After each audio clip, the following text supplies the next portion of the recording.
to see if reindeer really know how to fly.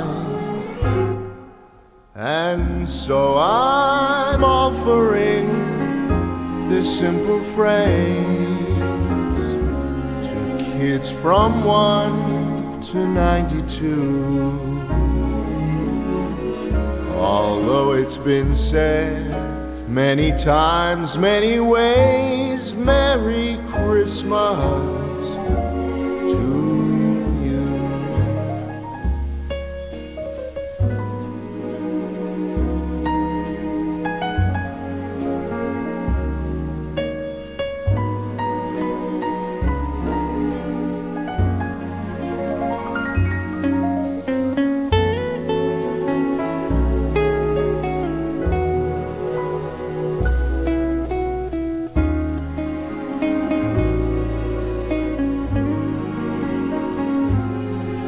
And so I'm offering this simple phrase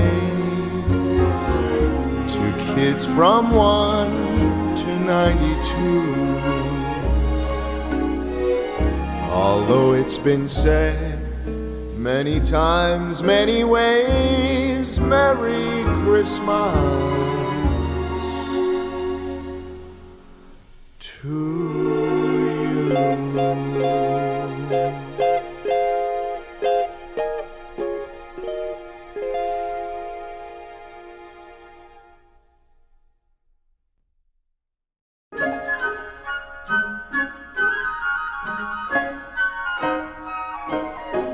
Oh, the weather outside is frightful, but the fire is so delightful.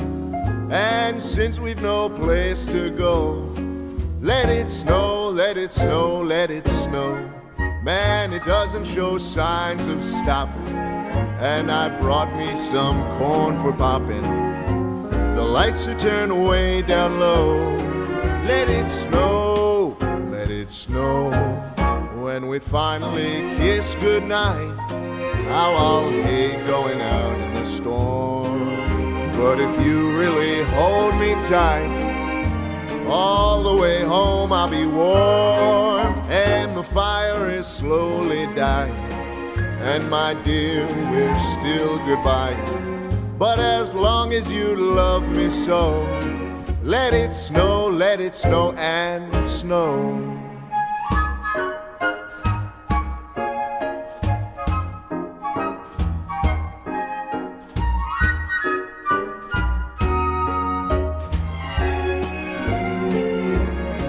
When we finally kiss goodnight, how I'll hate going out in the storm. But if you really grab me tight, all the way home I'll be warm. Oh, the fire is slowly dying, and my dear, we're still goodbye. But as long as you love me so, let it snow, let it snow, let it snow.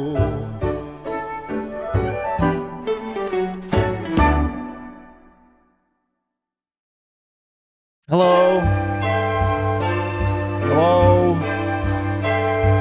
We're live on sunny Illinois.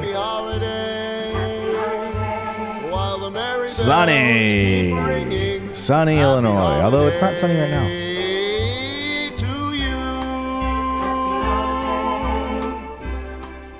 What the heck is up, chat? Hey, Missy Melissa got it. It is Jay Schlatt. This is Jay Schlatt singing, which is crazy how good he is at singing. Where does he get off being so multi-talented? Kind of pisses me off. Makes me feel like, why the frick is anybody a fan of me when that guy exists? That's just me, but better. It honestly, whenever I think about that, it drives me to do one thing and one thing only. And that's drink an ice cold Busch Light. Not sponsored. I need to start singing.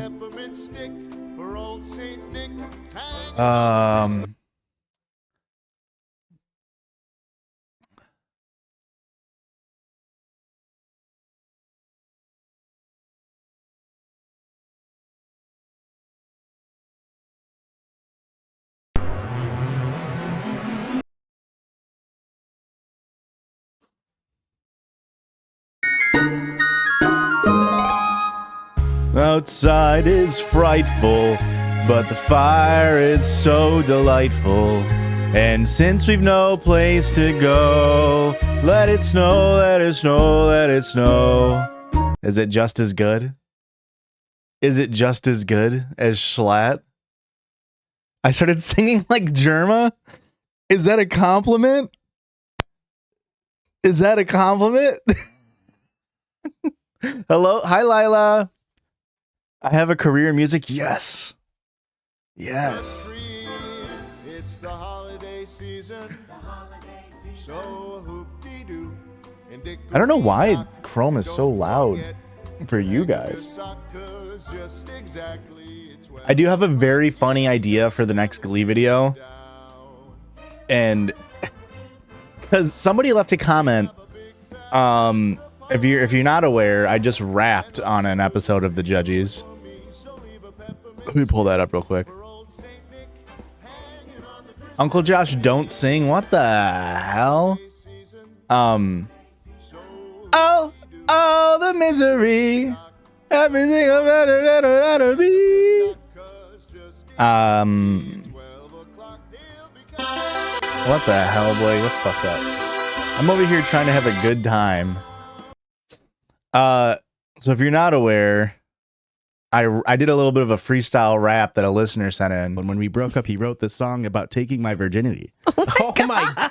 It's so long, I actually took a lot out. So y'all don't have to read all of it, but it inspired me so much lore within my friend group, and we still laugh about it almost 10 years later. I hope it makes y'all cringe, love, and pisses. But future, I do, and I do's. Just don't act brand new. Not after what we have both been through. But I respect your decision. I was thinking the same thing, the same vision. The only difference when I broke it off, I missed the friendship in an instant. And I know I got your best intentions. And when your bitch is talking shit, I hope you... So somebody left a comment on this that might actually... I think it inspired a bit that I'm going to put in the next... There's a lot of comments for a Judges episode, actually. That's way more than we normally get. Remember those good times, those green sheets and those green eyes. Don't let those the angel would never feed you. You know what? Maybe it was on Patreon or something. But somebody left a comment.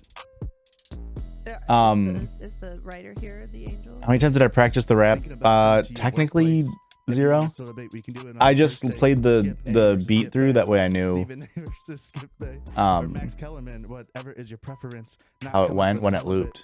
I didn't practice it. But somebody left a comment. It must have been on Patreon, or maybe it was on the bonus episode, or the ad-free episode. Somebody left a comment that, like, Josh, that Will Schuester wig is getting to you or something like that. So I think I'm gonna make a bit in the next Glee video where I talk about like how like I'm still not fully recovered from like being brain poisoned from Glee, because I did this rap. I did white guy rapping, and then I did the episode's not out yet, but on next week's episode, let me pull it up.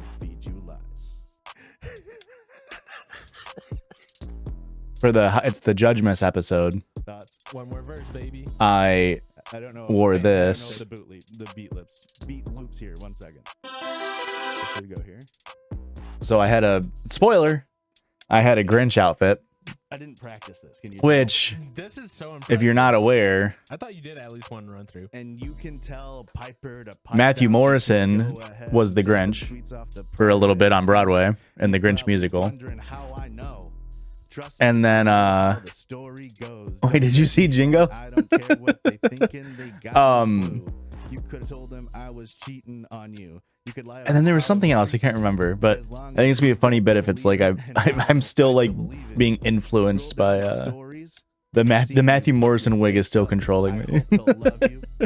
Without all that makeup, you think we got all the same goals? Don't play yourself. It's Judges bingo. So I hope that you can save yourself. I don't have the board by me. I remember when you used to hate yourself. When you told me I love yourself. He's really a scary guy. Thinking of the feeling is something else. I just hope He's- you give it to the right. He's really a scary dude. Just know I respect your decision not to get back with me. As chick, You know Matt? I'ma go get it. And Oh, if you peep yeah, I my was just about to say, I would show that if my niece wasn't watching the stream right now. Blessing is hidden, angel advocate. Vanessa, shield Lila's eyes. Distract her for a second. So loud, so loud and clear. That That's the freestyle rap of the century. I don't know. I don't want to search what I want to search to find it. Angel a fucking dog on that one. I don't want to search. I'm about to send you an even. I'm about to show you an even more cursed That was image. Much better than the song a boy wrote for me in high school. Well, I Can we hope find so. that? I didn't record it. Oh, didn't he write you poems? Let's find Well, what do I even search? It's like No. Let's find them. well, I just searched Matthew Morrison naked. Do we think Matthew Morrison cock would pull it up? You had somebody else write you a song. I'm furious. Yeah. I'm furious. I think that's You need that, bud. gonna be our listener submission song unless you got one. Like, That's it. Oh, here, I could just search my messages with Blake That was the circle, George. What do you mean? and pause that so I don't just have us freaking yapping in the background. Blake, search.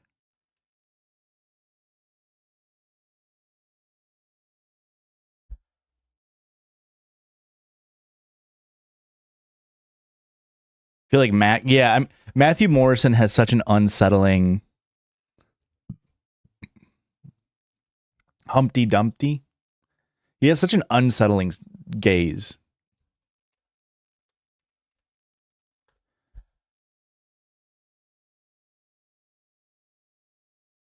Is it just because I'm searching on YouTube? Do I need to be looking it up on TikTok? Is that the issue here? What do we think, Chad? Is TikTok going away? What are our thoughts on that? Oh my god. He looks like shit with this mustache. I didn't mean for this to turn into a Matthew Morrison stream, but It's masterclass. I put together a little choreography for you today, so he kind of ripped my shit. He's kind of looking, what the hell? hope you enjoy it. I'm gonna do the full I don't think he's ugly. He's routine just first, unsettling and I'm to gonna me. break it down for you. Oh no.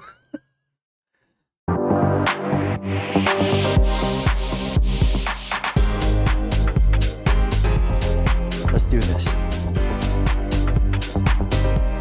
All right, let's break it down. So first we got a lot of torso work. So you're gonna go to the right.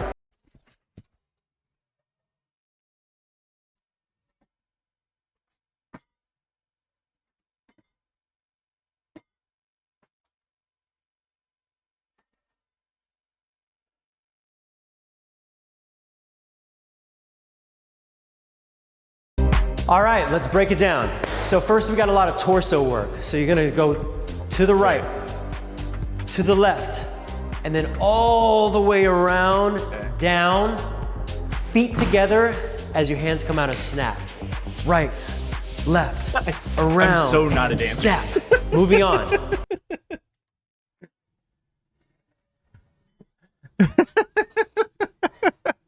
He's just an unsettling guy. Like, there's something about him that's like so uniquely unsettling to me. Apropos of his Glee appearance. You know what this reminds me of? This vibe? And like, so a bit of a spoiler, but I just did a quick video on watching all of the Glee Project, okay? Which, if you don't know, the Glee Project is a series, it's a reality TV competition series that took place in between seasons 2 and 3 of Glee and then seasons 3 and 4 of Glee, where they were looking for new people to be on Glee, and they had this competition reality TV series. I'm Matthew Morrison. Tell And us who you obviously this is art, right? Like, art isn't like dancing, singing, doing comedy. Anything like that is inherently cringe. Inherently. What makes it not cringe is if you're really confident and if you're good at it.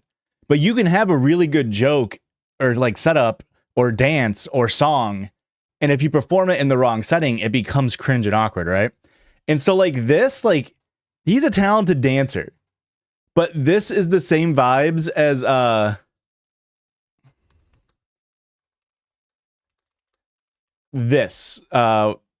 this video. Hi, I'm Renata Bliss, and I'm your freestyle dance teacher.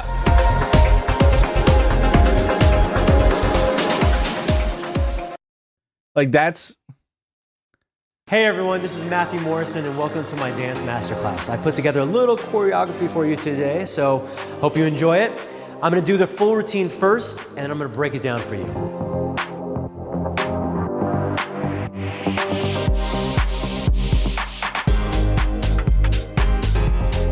Let's do it. Like the issue and why it feels cringe is because he's trying so hard and we aren't buying it. And maybe I shouldn't be speaking for all of chat. Maybe the silent majority is buying it. But like, I don't know. It's such an interesting dynamic. All right, look away. Young children, people who don't want to see Matthew Morrison nearly nude, look away. Play in the show. We can't tell now, but I play Humpty Dumpty. And what exactly do you do? I fall off a wall. You fall off a wall? Yeah. Do you go in the buff all the way? I guess you have to be here to find out. No one's ever gonna know. No, Nice. This is my final reveal right here. This is very cute. Is it? As I'm flexing my fucking leg muscle so hard. I'm sorry. Is this a chicken? It's a chick, yeah. I don't think it's a cock. No, I don't A think. cock is a rooster. Wow, I think this is too much for Broadway.com. Probably. Yeah. Dance, it's your chance. Do the hump, do the hump. Check it out, baby. Do the hump, do the hump. He's just so strange of a guy. But like it's musical theater. Everybody is strange. Everybody is strange.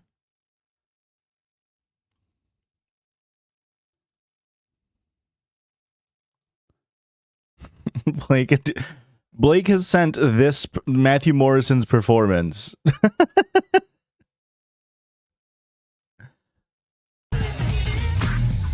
As Humpty Dumpty.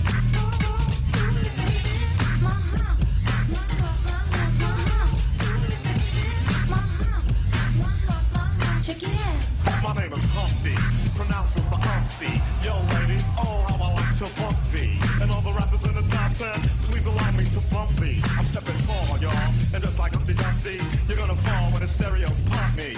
I'm still getting in the girls' dance, and I even got my own dance. The Humpty dance is your chance to do the hump. Check it out. Come on, do the Humpty hump. Come on, do the Humpty hump. Check me out, y'all. Do the Humpty hump. Just watch me do the Humpty hump. Check it out. It's not a fat suit, it's an egg suit. So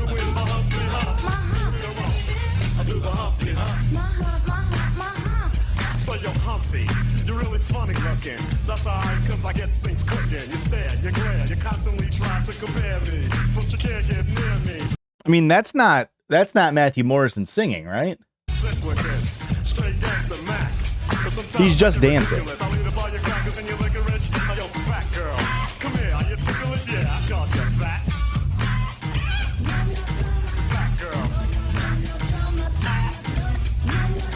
Fat girl. Check it out.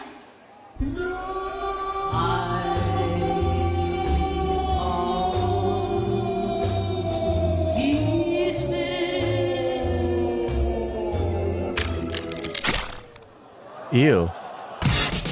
Step off, I'm doing the hump. First I lift to the side like my leg was broken. Shaking and twitching, kinda like I was smoking.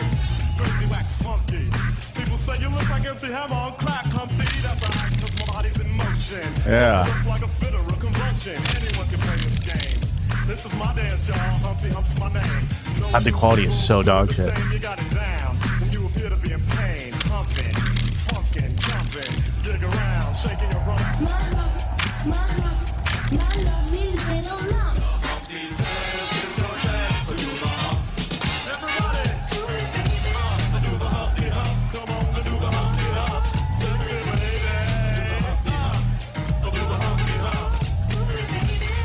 He almost kicked someone in the face. Look at this person right here. Right here in the shadows.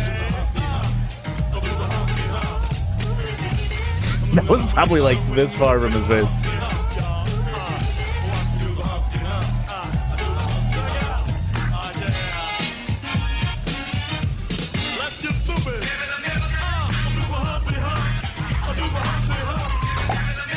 Oh my god.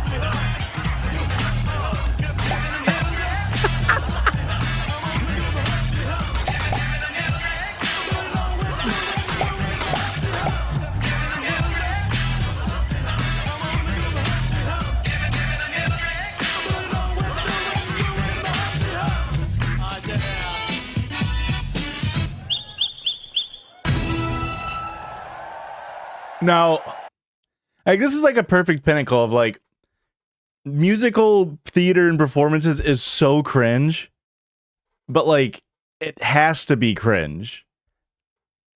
You just hope that they don't sniff their own farts too much. And this performance was for charity, so you can't really rag on them too much. I think it was like 2005.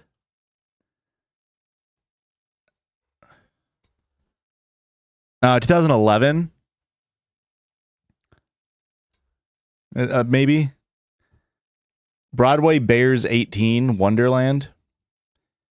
2008.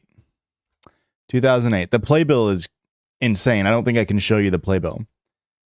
But yeah, hey, good on Matthew Morrison. But we're not just here to talk about Matthew Morrison's cock. We're also here to do the most extreme lovers. I did not plan that, but we are going to do the most extreme lovers. Animal Planet's the most extreme. If you are not aware of this show, I think I've reacted to on stream maybe like 10 or so-ish episodes of the Animal Planet's most extreme. It's a show that was on when I was a kid, and I fucking loved it as a kid, and it's even better watching it as an adult because there's so much, just like, as we said before, body horror with some of their animations. I think their ranking is oftentimes dog shit, so we get to have fun and criticize their rankings. But this is Animal Planet's The Most Extreme Lovers, the final episode of season 1 of Animal Planet's Most Extreme. We're counting down the top 10 most extreme lovers in the animal kingdom and comparing them to how humans play the dating game. Discover that love's not enough when courtship's taken to the most extreme.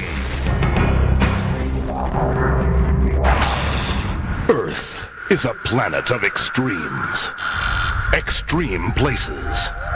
Because Hilfable loves extraordinary on Animal Planet's The Most Extreme.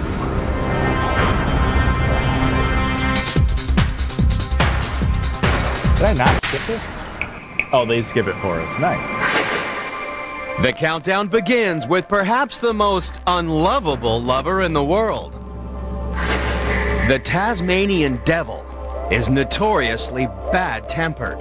He lives alone because he'll fight any devil he meets, including a potential mate. This male sniffed out the location of a female, but he approaches her lair with extreme caution. Tasmanian devils are number 10 in the countdown because when it comes to courtship, these guys make war, not love. Am I wrong, or is this like the 7th? This is my issue with this series. Isn't this like the 7th time that we've seen the Tasmanian Devil on this series already? Or am I crazy? It makes sense that Matthew Morrison is on American Horror Story because it's made by the same creator as Glee. So I didn't know that necessarily, but along with Matt Bomer, Cheyenne Jackson, and Darren Criss, Matthew Morrison starred in both Glee and American Horror Story. How about that? Yeah, Ryan Murphy made American Horror Story, Glee, and Scream Queens.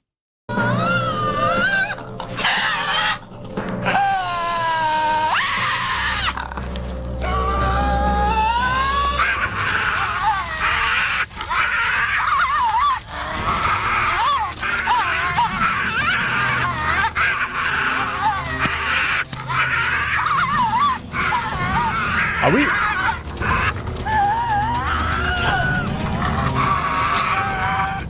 The Tasmanian Devil really pushes the battle of the sexes to the extreme. Their courtship may be short and violent, but it's enough to establish them as a couple. Aw, they mate for life. That's cute.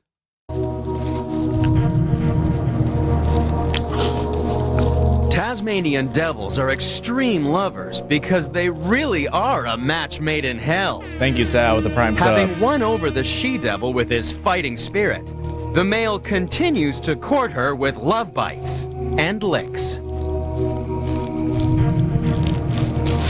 Unlike Tasmanian devils, humans usually take a more subtle approach to dating. But biologically speaking, there's still a battle when a man meets a woman. That's because men and women have very different needs. What are we transitioning to here, Animal Planet's Most Extreme? I feel like this is the most crazy, like, transition they've had. What are we about to talk about? What do you mean men and women have different needs? Like, what, is it gonna be like, men just want to watch football and drink beer, and girls want to cuddle afterwards? According to evolutionary theory, a woman is looking for the kind of man who can protect and provide for her and her children.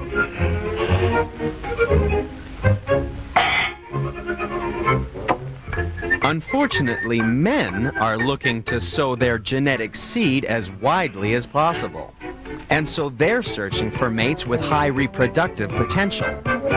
Babe, I didn't. Is it just like it's in my biology to cheat on you. I'm trying to spread as much seed as possible. This is straight up alt-right shit. This is straight up Andrew Tate. Like, you need to make yourself a high value male. These conflicting evolutionary imperatives mean that sometimes men and women can look for love in all the wrong people. 69 hours? Hell yeah. I think I was at 66.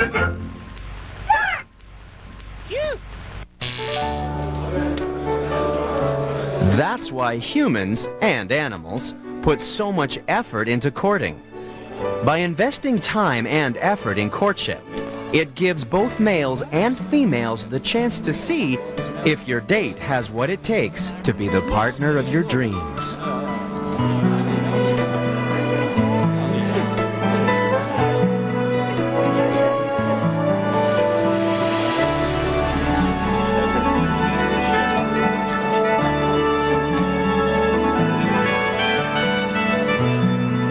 We know if Andrew Tate watched this as a kid.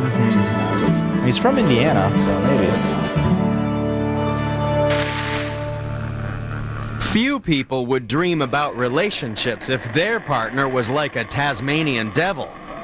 After 3 days, even the she-devil has had enough of her male chauvinist mate. Just the like me, for honeymoon real. is definitely over.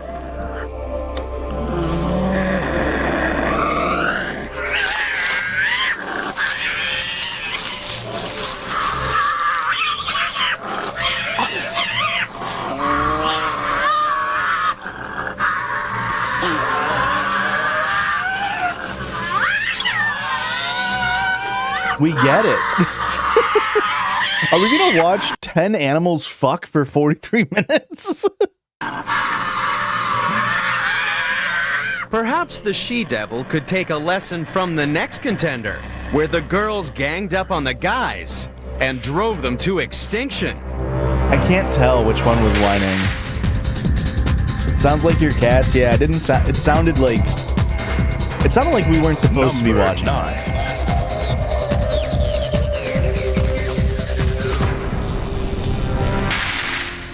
In the deserts of Arizona, some sisters are doing it for themselves. At number 9 in the countdown are whiptail lizards. Every single one of these lizards is female. There are no males. It seems an extreme solution to the problem of finding the perfect man. But these lizards need males about as much as fish need bicycles. They're That dude thought he cooked. Hey, give it up for girls. Hey. Hey, you know, I've always said that.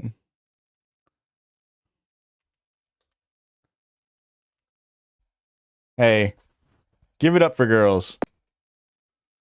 I fucked up the search. Hang on.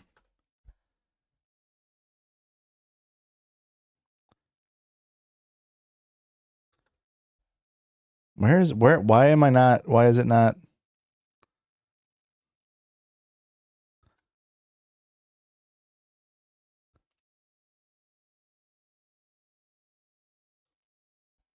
Normally this pops right up.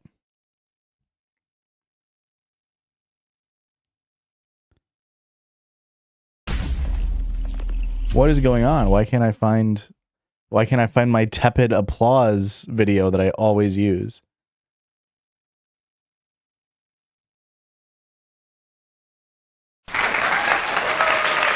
I mean, that's a YouTube show. Oh, here it is.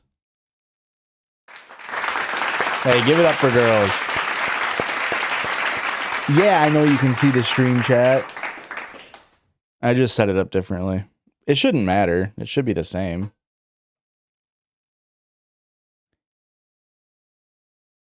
Yeah, and I can pull up, look at this, I can pull up Blake's history. 999 messages, I can pull up Blake's chat history. Look at that, that's fun.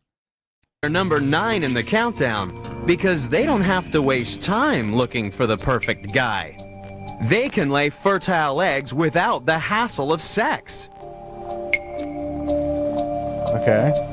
Evolution may have banished the male whiptail to the great singles bar in the sky, but human males may not be far behind them. Thank God.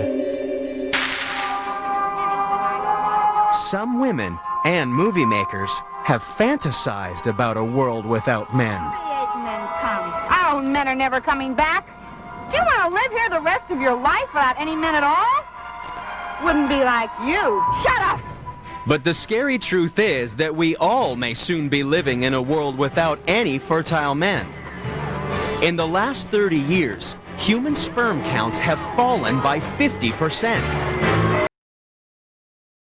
I find it strange that they were talking about this.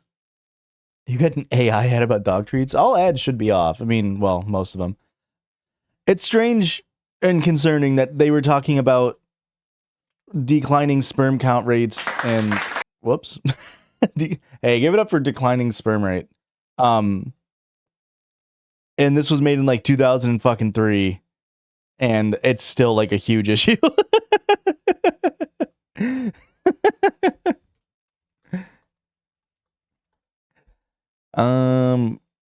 Let's see here.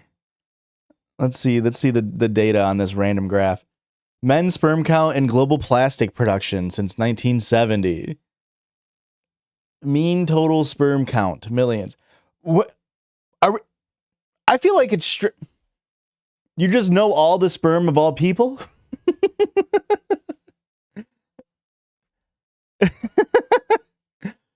Okay, it hasn't gotten that much worse from 2000 and, well, I guess this ends at 2010 on this graph. Well, not ideal, not ideal. The creepy part is that decreased male fertility could be caused by something in the water. Are they about to talk about microplastics? Has microplastics been a talking point this far? Like this long ago?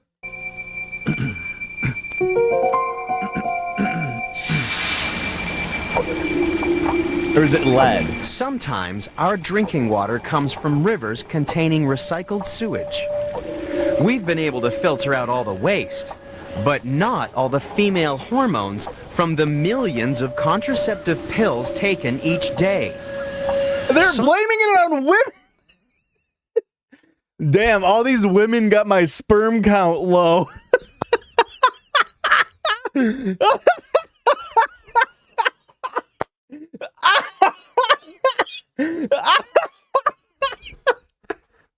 It's so stupid. Oh man. Oh. This is like when they're like, there's fucking hormones in your soybeans. This is the worst episode of this I've ever seen. Sorry about my birth control pee infecting your drinking water. I guarantee you, gay lesbian, your birth control pee is not affecting me as much as my daily Mountain Dew. Scientists have shown that when women take the pill, only about 20% of the female hormones in the contraceptive are used by the body. The remaining 80% are flushed out into our drinking water. Some scientists believe that this may be contributing to the drop in men's sperm count, and so making us more like whiptail lizards every day. Every trans person going and drinking our drinking water to try to get free hormone replacement therapy. You just go down into the local watering hole. It's just every trans person ever just blah, blah, blah, blah. But not even these lizards have completely forgotten about the guys in their life.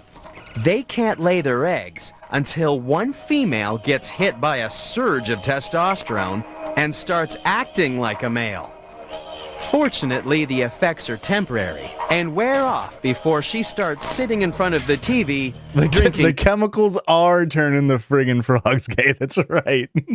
Except I'm the frogs and the chemicals is girl piss. Beer and watching football. I literally said that. What did he say? The TV, drinking beer, and watching a male.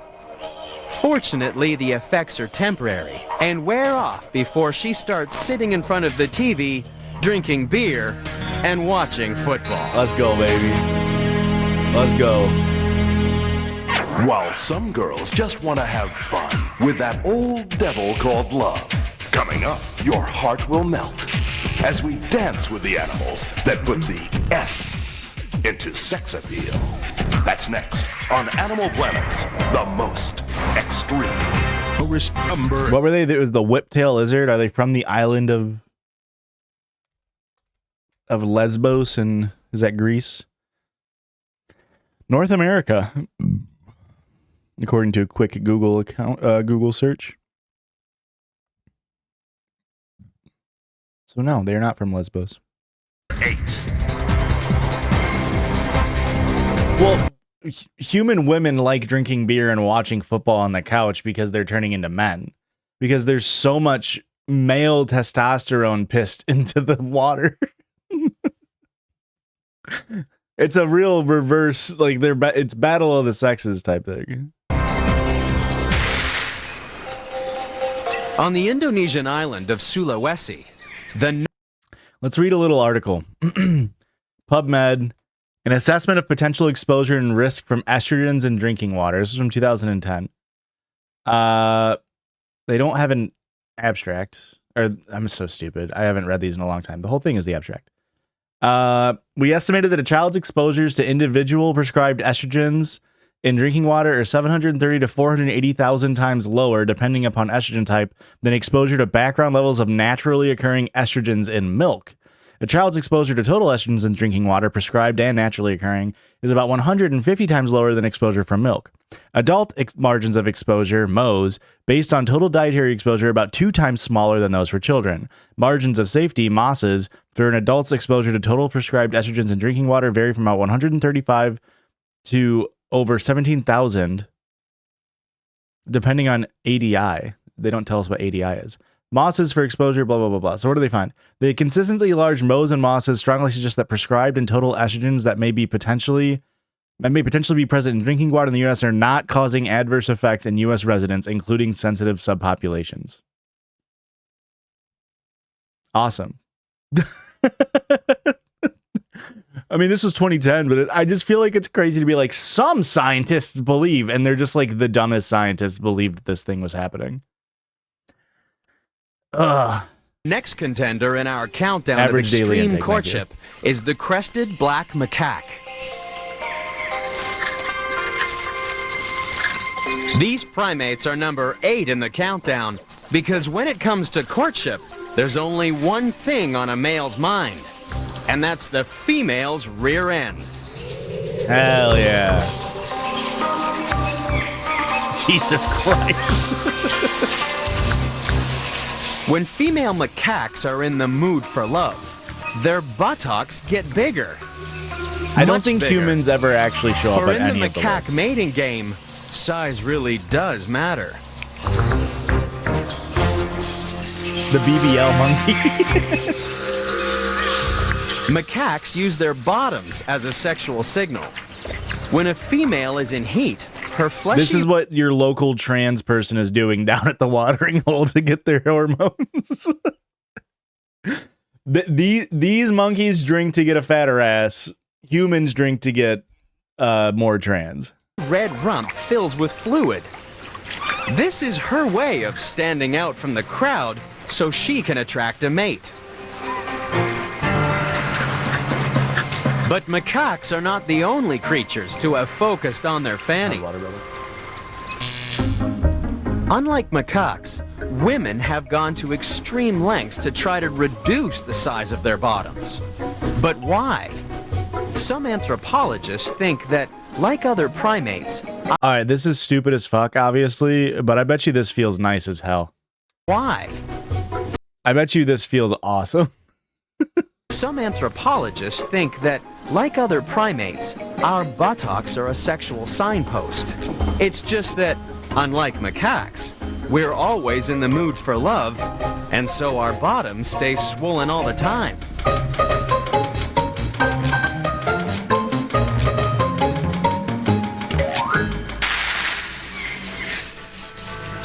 Just think of the millions of dollars that could be saved each year if we were more like macaques. After all, if macaques went to the gym, they'd be wanting to make their butts bigger, not smaller. What, babe?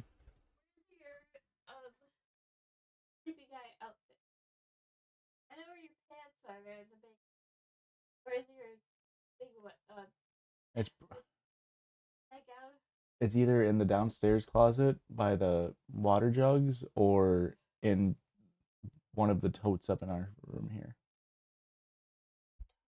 Yeah, there's a tote on your dresser or on your makeup stand, your vanity, and then there's one in the closet. It's probably in one of those. Or on top of my dresser. Or maybe it's on top of the closet in the bedroom.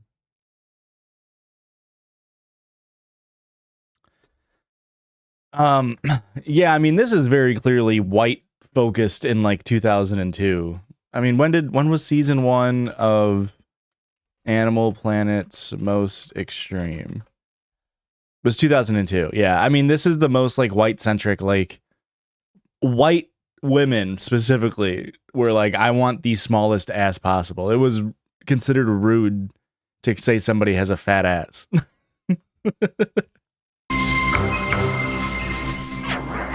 If you've fallen in love with cheeky macaques, lady lizards, and dueling devils, coming up, you'll discover there's something very fishy about one male and his love of muscles.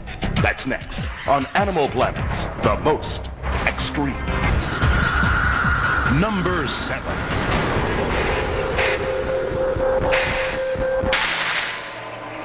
When it comes to extreme courting in the parched land... Let me see if I can pull up a thing here. The 2002 American Beauty Standards. I mean, that's part of the cultural impact of the Kardashians, specifically Kim Kardashian, was bringing in the idea of women being more curvy. Like, that was one of the big things that like the Kardashians brought into the mainstream, and a lot of it is because of the way that the Kardashians do blackfishing, where they steal the culture from and the looks and stuff from non-white people, mainly black people. But it's one of the things that did, and like before the Kardashians, like people's beauty standards were in Hollywood and like in America and stuff were, you know, the Paris Hilton types.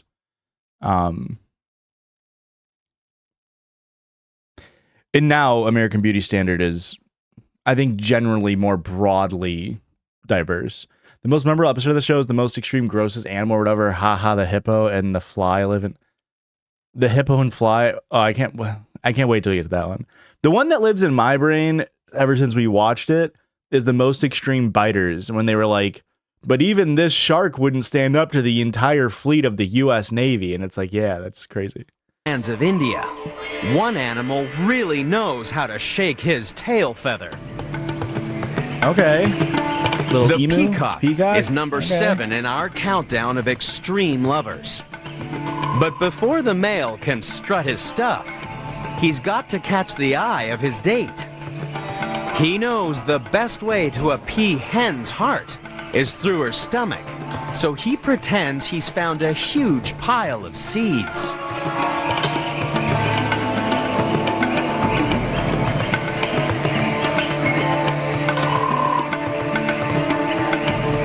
Having got her on the move, it's time to make some moves of his own. I might be a peahen.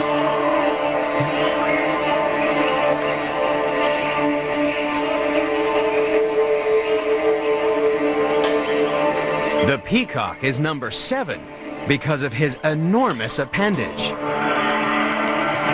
That tail. Okay, but this is the most extreme lovers, not the most extreme plumage. Whoops. 7 because of his enormous appendage. Or is it penis? That tail is more than 8 feet wide and contains over 200 feathers.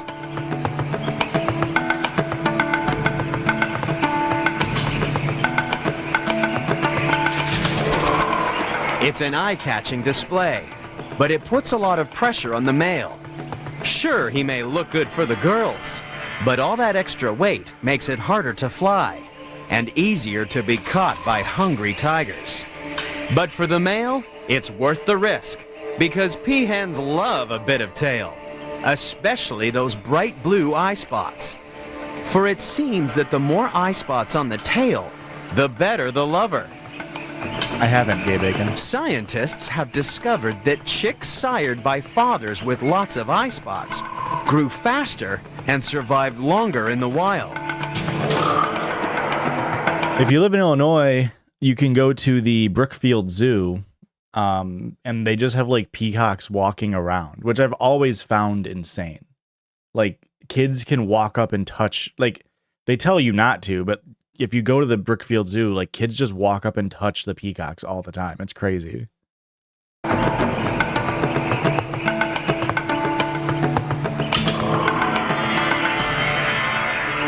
But it's not only peacocks that try to dazzle females with their plumage. Human males also go to extreme lengths to attract a mate. Men may not have tails, but they do place a great deal of importance. Do you live in like north, like near Chicago in Illinois? Because the Bloomington, if you live closer to Bloomington, their zoo is really nice. I actually really like their zoo. Hella Southern? Okay, yeah. At no point to go all the way up to Brookdale. If you're coming up north, you can stop at Bloomington. It's a little bit less of a drive for you. I don't know about any zoos in the South though.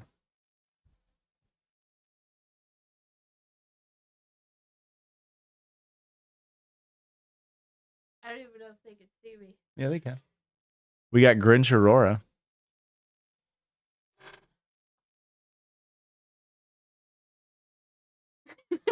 I can't believe those pants are staying on you. Yeah, I don't even have to do anything. Oh, they're elastic? Yeah. I'm wearing this to my job tomorrow. It's going to be warm. It doesn't breathe at all. Yeah, I'm going to wear an outfit underneath it so I can change. Okay.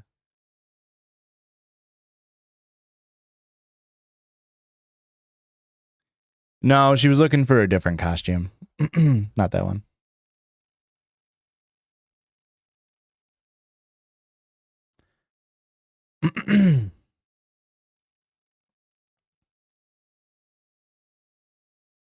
Sal said that she was a Santa today. We match. On their hair. One survey showed that almost 70% of men think that bald guys are unattractive.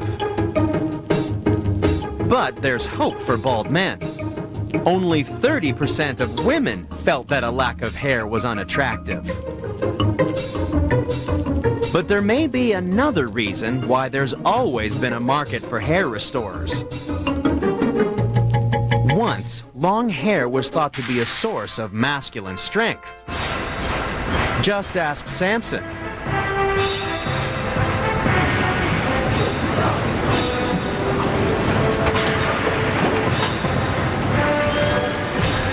Samson was the strongest man in the world until the wicked Delilah stole his mojo with a pair of scissors. This goddamn piece of shit stole his hair. While Samson discovered that strength can be hair today and gone tomorrow, the peacock has no such worries.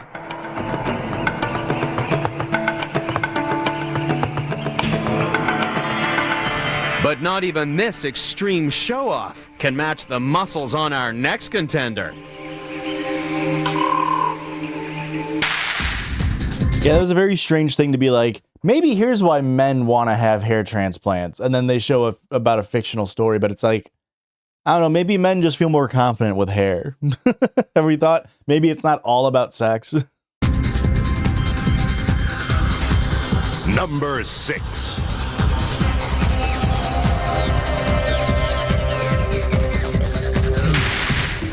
For some males, looking good can be hard work.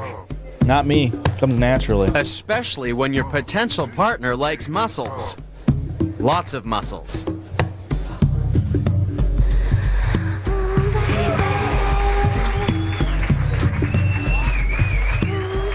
For the animal at number 6 in the countdown, big muscles are also a big deal. But these muscles are found at the bottom of a pond. This is a freshwater mussel.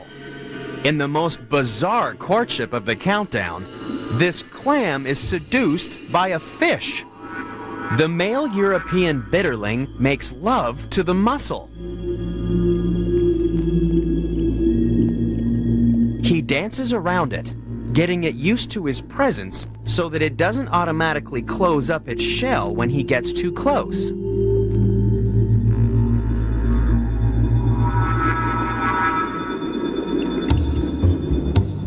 Then the fish dances to attract a female, but she's only got eyes for his muscle.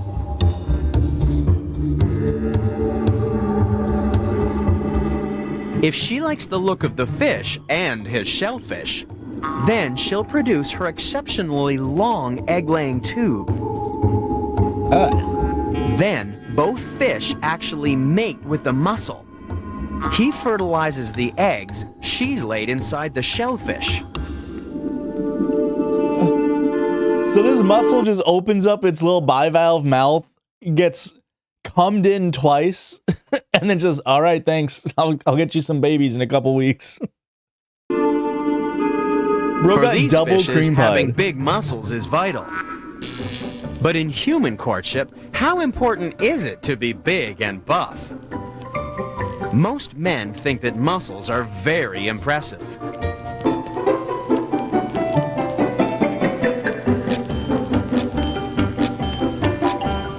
But according to a recent study, men and women have radically different ideas about what's attractive in a mate. Scientists asked a group of men what features they thought women found most attractive on the male body. Most thought a powerful, muscular chest would be a turn-on.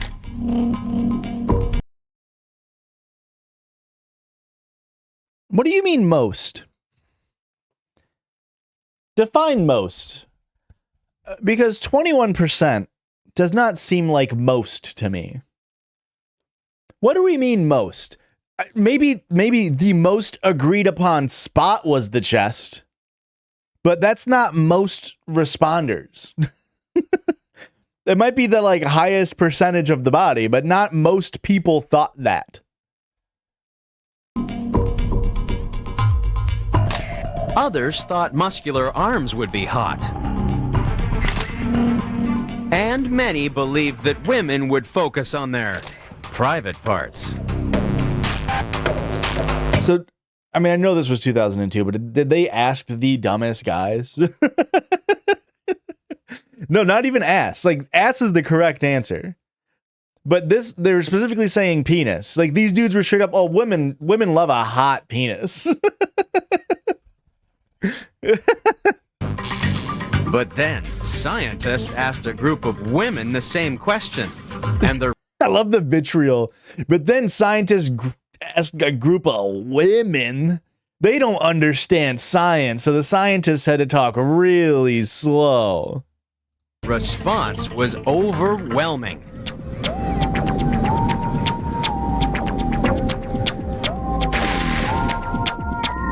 By far, Arms the and most butt. attractive part of a man was his bottom. Yeah.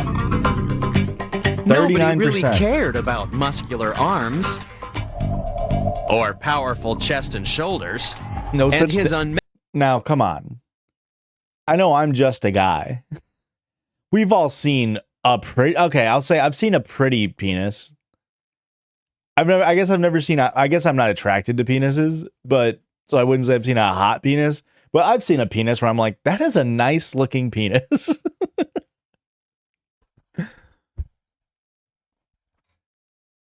mentionables were almost unmentioned.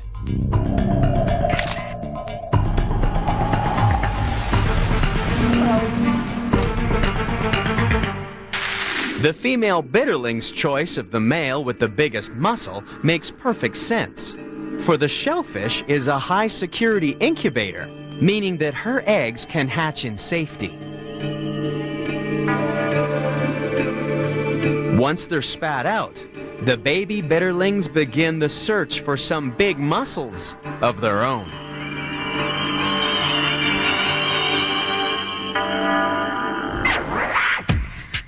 Molly has joined If you us. thought right here. fish that make love to mussels were popular with the fans, Well, I think a pretty penis is like Mount Rushmore, you know? It's great in theory, and then you see it in person, and then you're reminded of all the terrible, horrible things that happened to have this penis here, or Mount Rushmore, and then you're like, oh yeah, well, maybe I'll just go home. just wait till you see people doing the real funky chicken. And discover that the path to true love is never easy. For the contenders coming up next on Animal Planet's The Most Extreme. Number 5.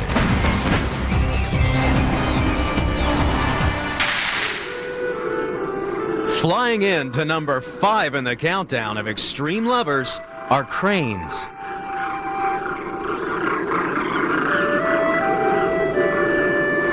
These demoiselle cranes have just crossed the Himalayas to reach their breeding grounds in Europe. But flying over the highest mountains on Earth is easy compared to the moves they have to make on the ground. For demoiselle cranes take... All right, gay lesbian, way to frickin' brag. Way to frickin' brag in the chat, gay lesbian. dancing to the extreme.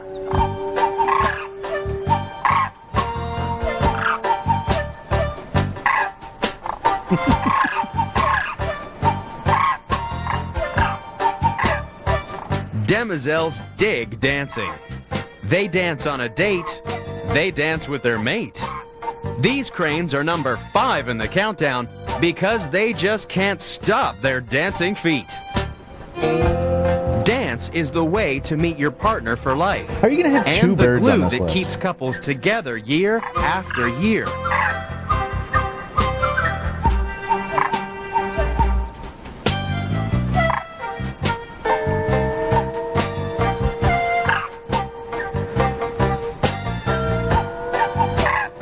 But birds aren't the only animals that dance. Humans also dance. It doesn't matter where folks, come on. You can't just say genitals in general are always ugly. Even if you're not attracted to certain genitals. You've never thought, damn, those are hot labia? You've never thought that? Ever? You've never seen a vagina or pussy and been like, damn, that's nice, isn't it? Isn't it? It's nice, isn't it? That's wild. That is wild to me. So you're just doing it for the love of the game. It's like business for you. It's like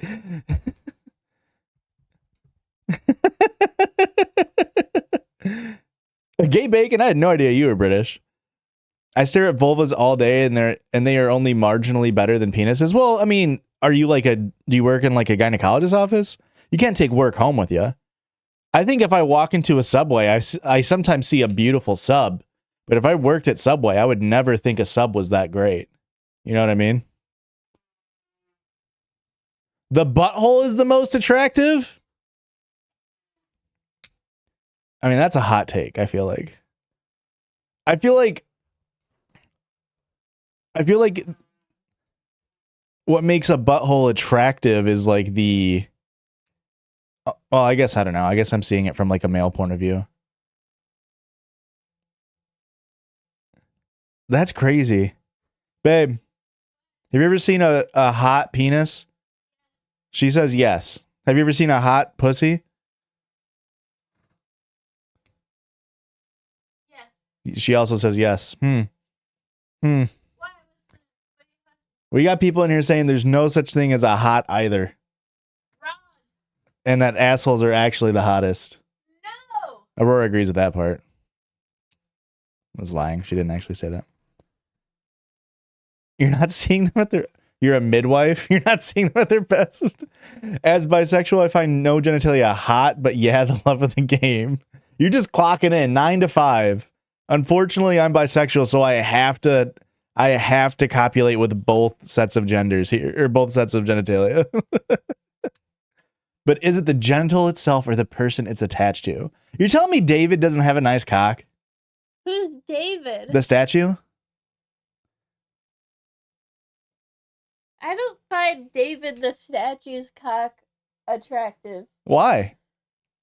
I don't know. I don't find David attractive. Also, what? It's a statue. That's how you know he's going to be rock hard for you. Oh, shut up. That sucks that that's David hard. He can't get harder. He's not. It also helps he's not living. Well, he's not really dead either. I'm also bi, and there's definitely hot genitals both ways. Okay. Thank you. Okay. Now it's getting spicy in here. No one's ever seen, like, a bulge on anybody? Well, okay. No one's ever seen a bulge is different. Bulge? A bulge is different. Because a bulge, there's like an air of like what's under there that adds an air of like attractiveness. Hashtag most of the Judges fans are bi. Yeah, bulge is good shit right there. Thank you. Yeah, but I just think it's a different conversation. Well, tits and boobs aren't, boobs and butts aren't genitals, I think is the distinction we also have to lay. That chicken guy with the huge bulge. Chicken guy? Matthew Morrison. Oh, no. It was a reference to something we watched earlier. Oh, thank God. Okay, never mind. I don't need to see it.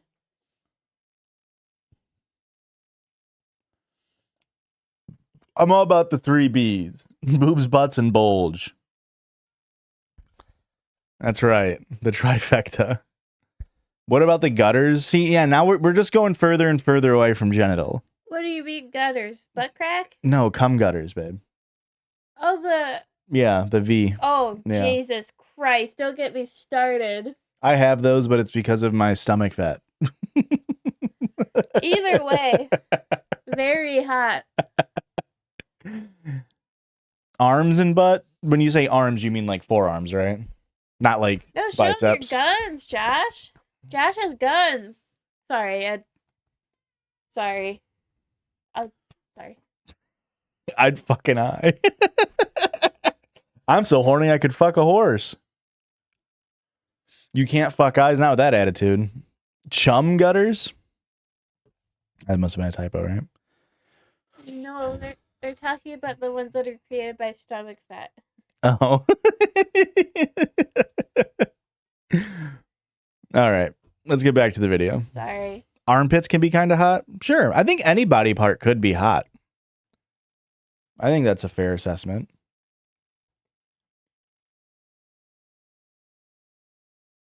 No. Name a part that can't be hot.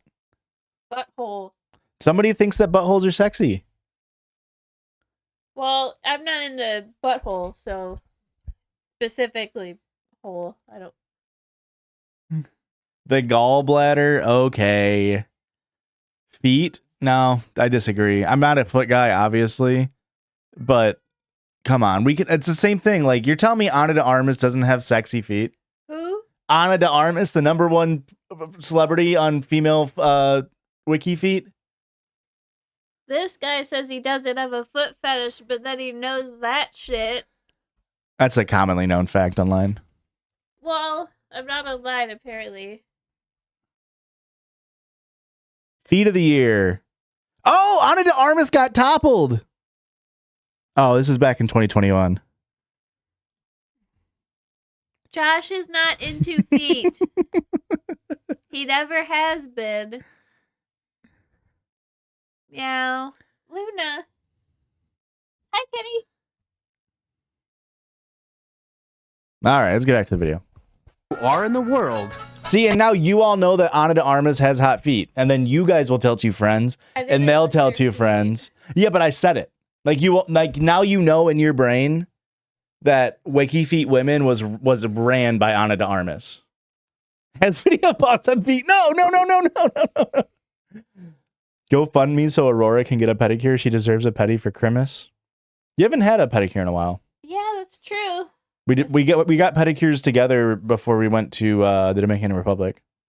And it was really bad. I chose a really bad place because I think the name of the place was like Secret. Hey, what? Sorry. Just say the name of the place was funny. The name of the place is a secret.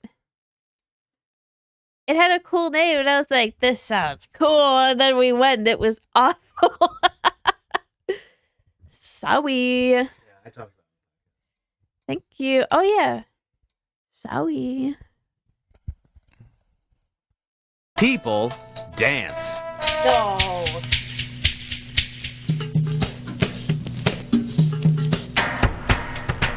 But why is dancing so universally popular? Well, just like Demoiselle Cranes, we use dance as a way to assess potential mates. There's a theory that women like getting men on the dance floor because it gives them a chance to check out their reproductive fitness. Who's ever thought that? What theory? Who has ever thought that? Guy who does Can't dance. He can't frick. After all, He can't frick. a good dancer has to be physically coordinated and strong. Oh, yes. Just the kind of man to help you bring up your children. But one man had to dance like a bird to bring up the children of one of the rarest animals in the world.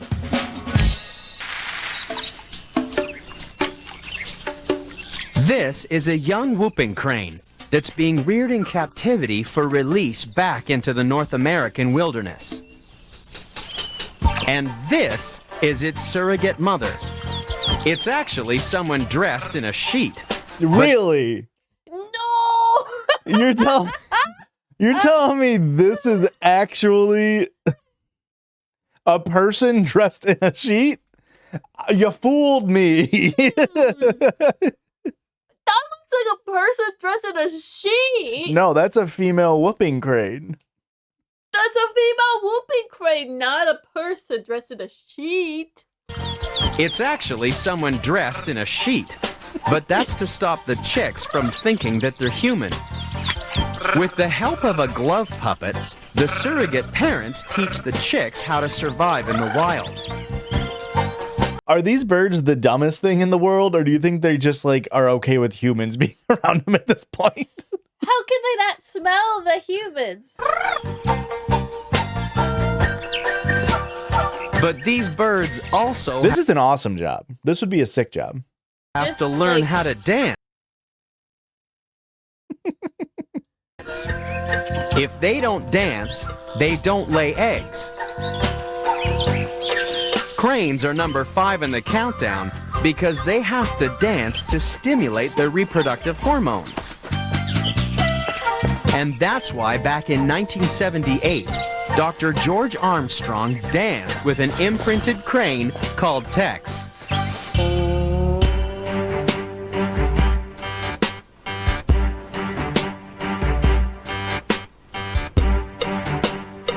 Luckily, most cranes don't invite humans onto the dance floor. Although everyone has at least one uncle who dances like this. Whose uncle does that? Everyone has at least one uncle. That dances like this, but Everyone has that uncle. everyone's got an uncle that does that.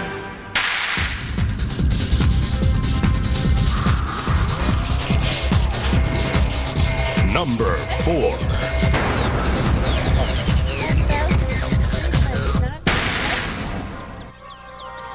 Our next contender lives by himself in the floodplains of northeast India. He's famous for his bad She's on the temper. scale. But then Luna's on our bathroom scale, taking her weight.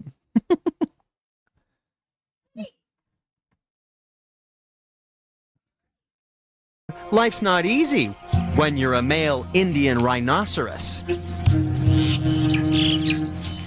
He's number 4 in the countdown because it's a real struggle to find the love of his life. In addition to his bad attitude, he has worse eyesight. A male rhino is so nearsighted that he has to rely on other senses to find true love. The good news is that a rhinoceros has a sense of smell to rival a bloodhound. The bad news is that a romantic rhino has to follow a trail of urine. If a female rhino goes to the toilet a mile away, a male can sniff her out. And if a female rhino uses a toilet, it'll turn all the male rhinos into gays. The hormones from the female rhino contraceptive in the toilet. Perhaps that's why rhinos are so grumpy. How'd you like to have to find the love of your life in the bathroom? The female rhino's as blind as the male, and just Is that a threat?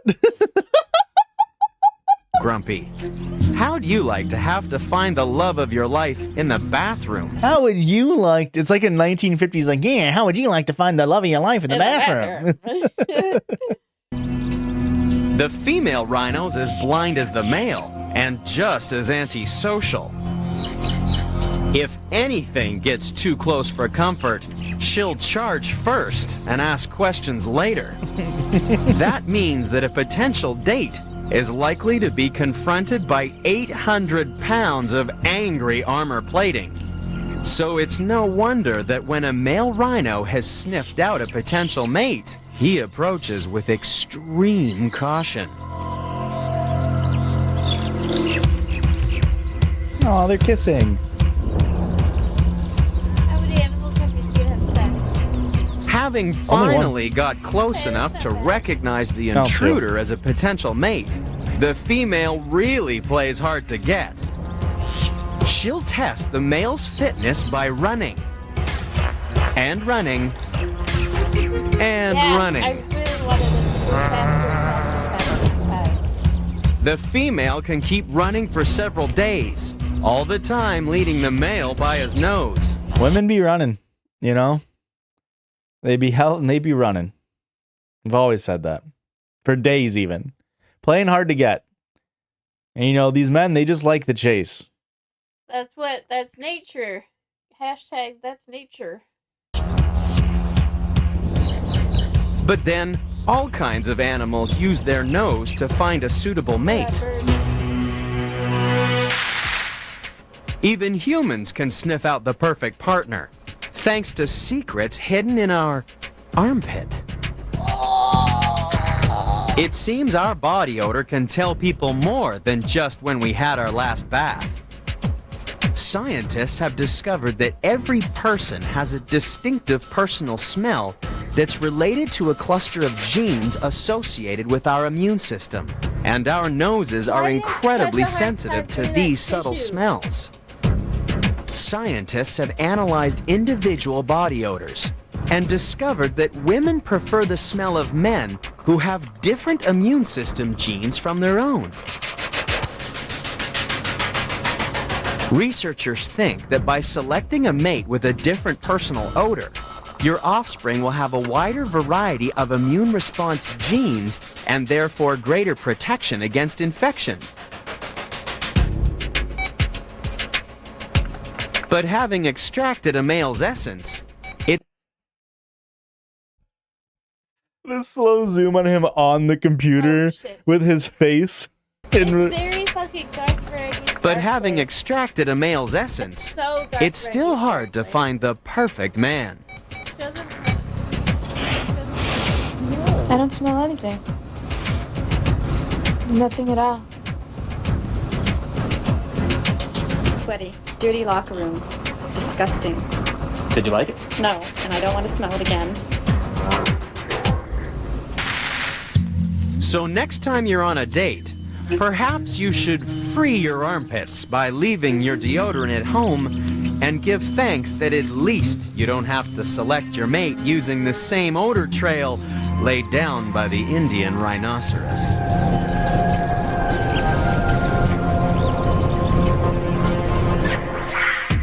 We've seen rhino Romeos, gyrating Juliets, and a muscular ménage à trois. But coming up is the animal that led us into temptation.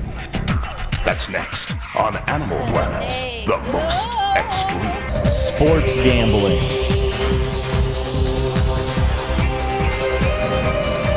Number 3.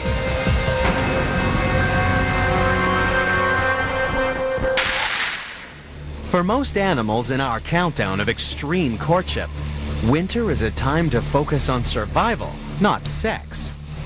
But with the arrival of spring, the juices start flowing, and far beneath the ground, number 3 in the countdown starts stirring.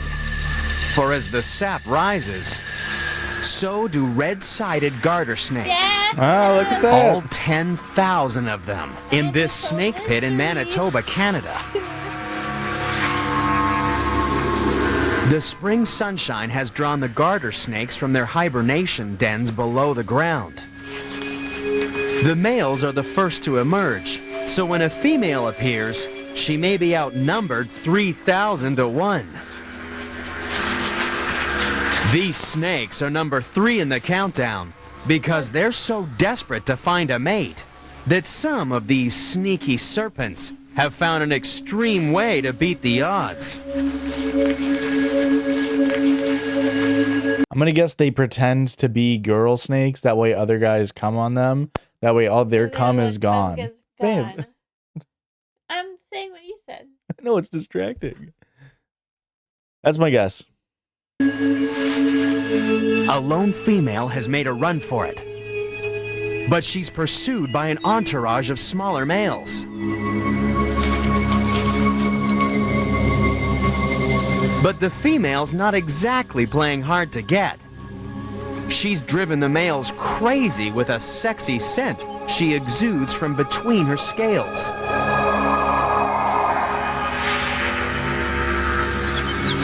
Males usually have a different smell than females, but there's one cunning exception. This is a transvestite. It's a male that's mimicked the smell of the female, much to the delight of other males. As they near a genuine courtship gathering, the fake female breaks away, for he's not interested in the males. His cunning plan is to cause enough confusion in the courtship frenzy to distract his rivals from the real female. It's a way of increasing his chances of having his wicked way with her. But snakes are not the only creatures to use smells to cheat a little. So I was right.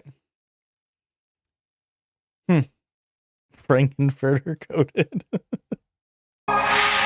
So why is it only one snake? Like, if all male snakes can do that, the red-lined garter snake or whatever, wouldn't they, like, it's so strange to me that it's like 3,000 male snakes emerge. 3,000 snakes emerge. One of them's a woman, one of them's a guy that puts off female scents, and the rest of them are males. Like, there was a time when humans smelled a lot. Queen Elizabeth was unusual because she took a bath every 3 months, whether she needed it or not. So, to cover up the appalling stench, Elizabethans drenched themselves in perfume. We still use perfume today, and not only to disguise bad body odor. Recent research suggests that we unconsciously select perfumes that amplify our own smell signature, the distinctive odor that reflects the makeup of our immune system. Perfumes are actually making it easier for a potential partner to sniff us out because they contain molecules that mimic the chemicals responsible for our natural body odor. It's just that sometimes these molecules come from bizarre places.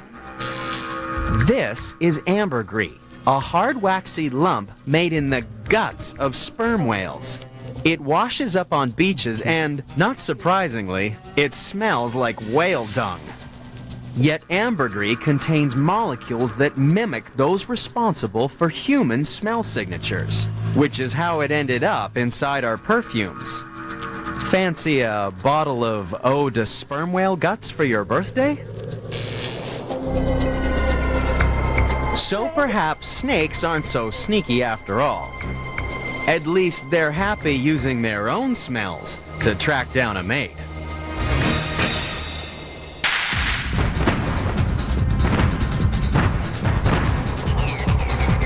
Number 2. ants. Ants, ants, ants.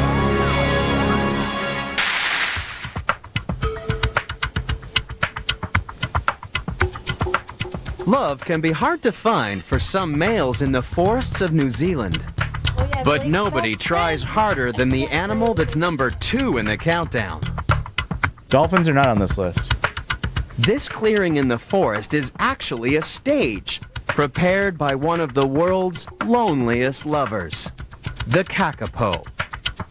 This giant flightless parrot was one of the rarest birds in the world, so male kakapo on one island had a problem. Thank you for the resub. How do you find one of only 6 females hidden in a forest half the size of Manhattan? The solution is to sing one of the loudest love songs of any bird on the planet. 2 years. More than 2 years. 29 months.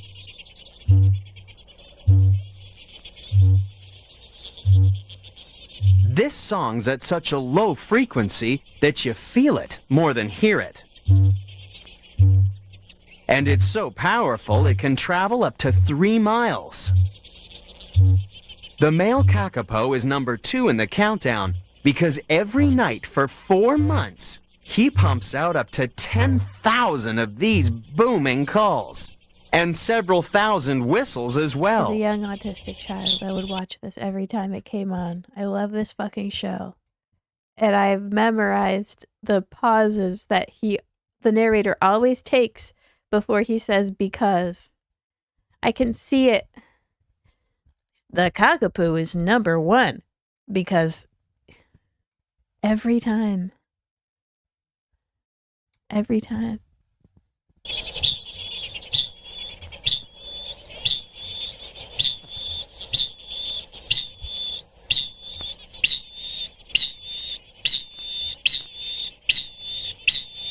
But the trouble with being so rare is that no matter how hard the male tries, sometimes there are just no females around to listen.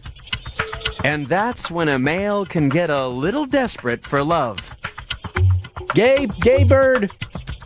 Gay? Gay bird. Some male kakapo have been known to make love to some very strange things, including fallen branches and a very surprised seabird. Never mind, coomers. Absolute jorkers.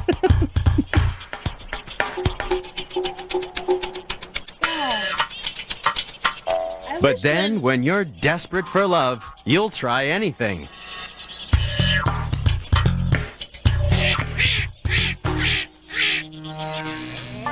Like the... I wish when all people were horny, they were just like... Anyway. kakapo, some humans try singing silly love songs.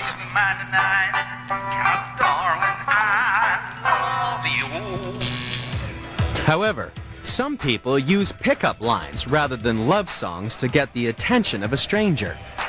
One group of researchers tested the efficiency of some opening lines on 60 men and 60 women. Men using the line, "I bet I can outdrink you," were nearly 60% less successful than those using, "I'm kind of embarrassed about this, but I'd really like to get to know you." 2002. 2002. Hey, give it up for 2002.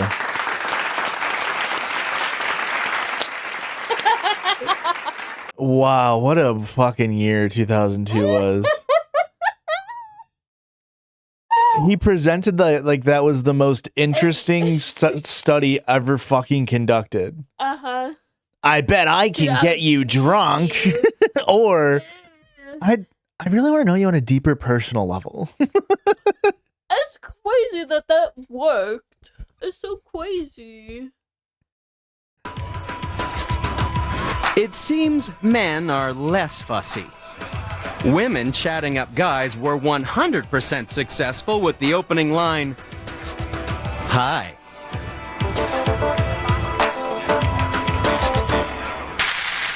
If only picking up chicks was as easy for this bird. But not even the best efforts of the lonely kakapo can compare with the determination of the animal that's number 1 in the countdown. We've seen the 9 contenders. They're the best of the best. Only one animal is a more extreme loving machine. Men had a 100% success rate with this pickup line. Hi. Because... It's like this fucking narrator showed a clip of like a 1940s cartoon where the wolf has big eyes and said that was proof. Bye, Bacon. Nice. It's number 1. And it's coming up next on Animal Planet's The Most Extreme.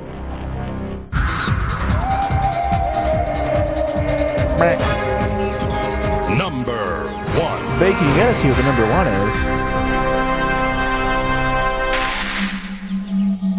is. The most extreme lovers in the countdown can be found in the forests of Australia. Courtship is a deadly game if you're a spider. This is a male St. Andrew's cross spider.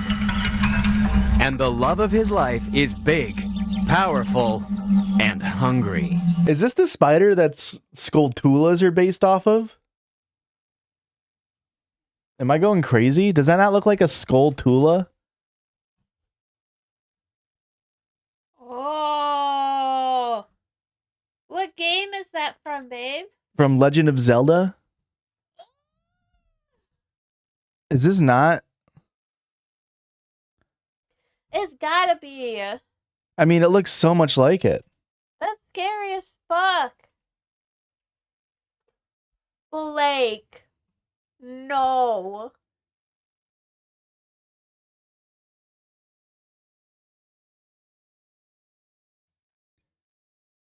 Oh, it's gotta be. No, this is a different spider that they're based on. They're based on an Agriopia pensa in Hawaii. Hawaiian garden spider or banana spider.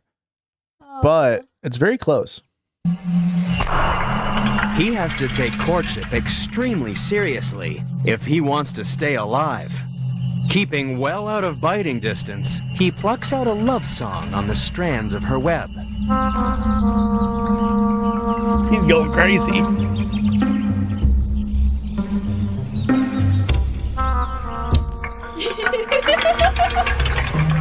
If he's lucky, she'll see him as a potential mate and not a meal.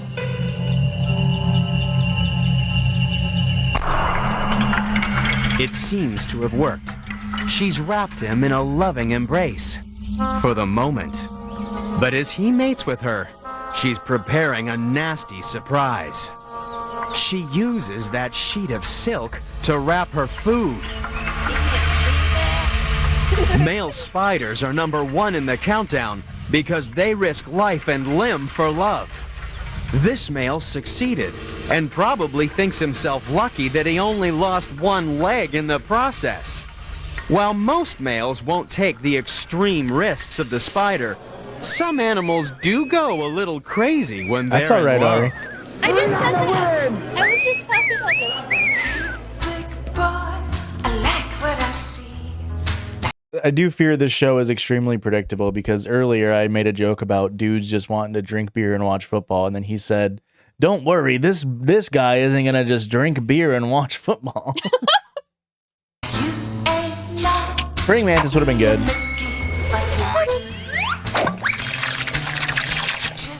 When we meet someone special, we're under the influence of a love drug. Hey, boy, you're so extreme. Come upstairs if you never. The symptoms we associate with love are actually physiological changes that start in our brain. At the start of a relationship, the brain produces a chemical called phenylethylamine, or PEA. This is a natural amphetamine that stimulates the nervous system like a jolt from a triple espresso. PEA travels down the nerves to produce the symptoms of lovesickness, like butterflies in the stomach and a pounding heart.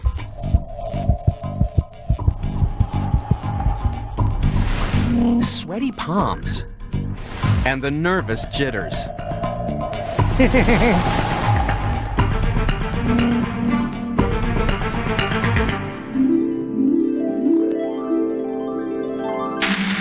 But not even the most lovesick human would go to the extreme lengths of a spider. That's because the most extreme lover in the countdown is the red-backed spider. What? Huh? Is the #1 just spiders? I guess. I fucking hate when they do this shit. This femme fatale is infamous throughout Australia for her poisonous bite.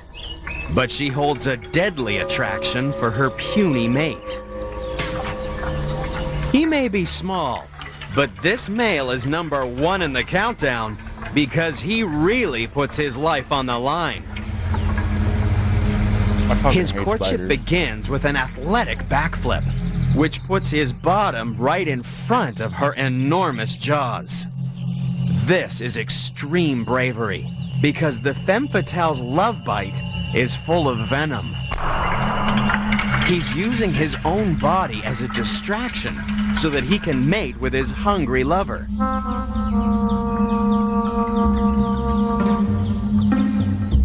And then, before the female's poison can work, the male tears himself free of her deadly embrace. The female just waits and licks her fangs. She knows that this half-eaten, hen-pecked mate will always limp back to her.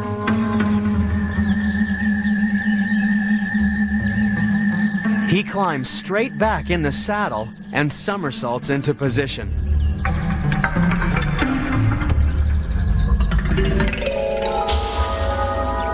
This time, there's no escape. He dies so that his lover gets a good meal to nourish the eggs he's just fertilized.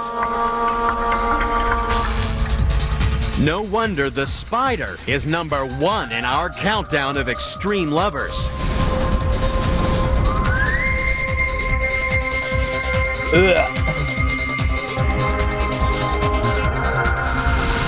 For when it comes to loving, the redback spider really is the most extreme. Jeff's jumping into a mirage. All right, most extreme moms. Here, we'll get a little, let's get some guesses in chat. Most extreme moms. It's fucking Gail from Facebook. Now, I don't care who you vote for, but it is wrong to be mad at someone just because they exercise their right to vote. We should come together, no matter what.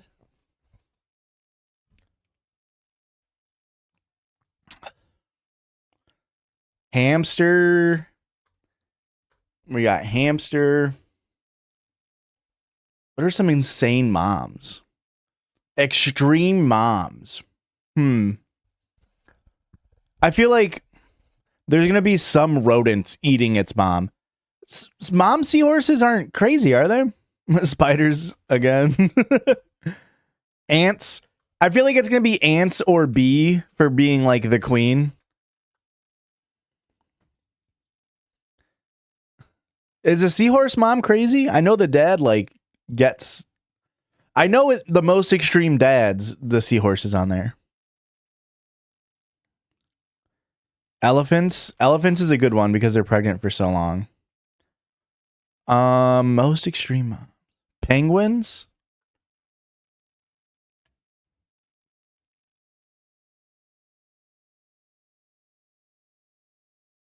Or what about an ostrich? Or no, a kiwi.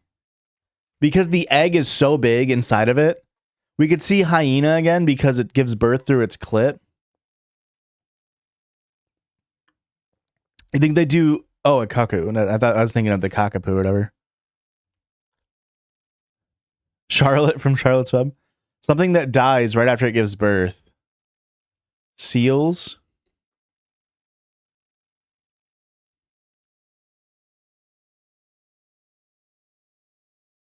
Oh, you know what it's going to be? It's going to be something that gives birth to a million things. So like frogs or like crabs. I think like a crab is a really good one because they give birth to so many at once. Rabbits.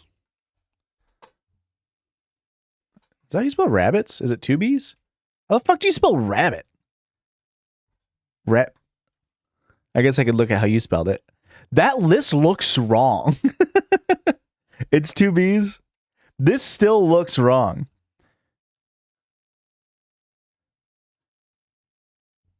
Do crabs come out with shells? They're soft, I think. And then they get harder.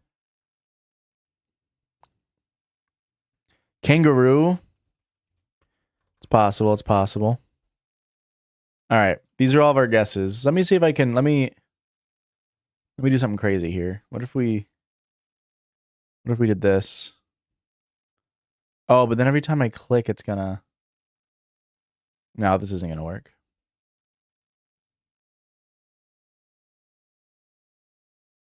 But I could do this.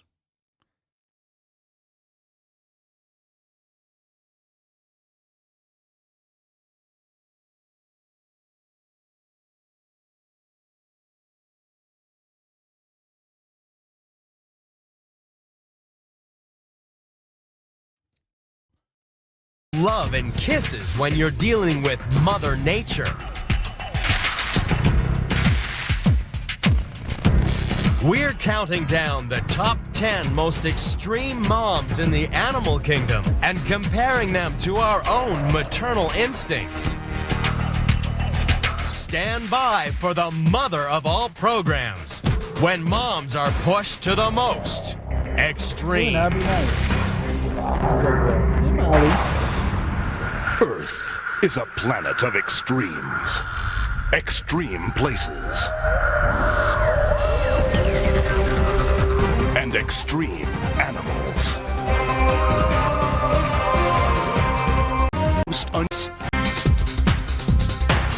Mother elephant.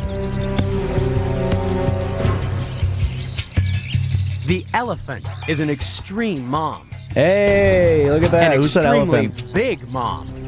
She's number 10 in the countdown because no other land animal gives birth to a bigger baby.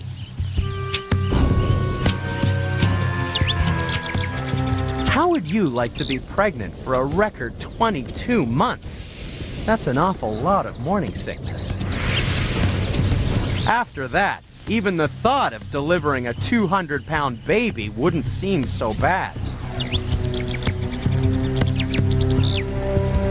Mind you, humans can produce some jumbo-sized babies as well. Sure. Back in 1933, this mammoth child made headlines in Australia. And how old is the little darling? 9 months. And what does a little mite weigh? 68 pounds. But even the average American baby is enormous if you compare the body weight of their mothers. When an elephant weighing about 8,000 pounds gives birth to a 200-pound baby, it's about 1/40th of her body weight. Compare that to when a 140-pound woman gives birth to a 7-pound baby.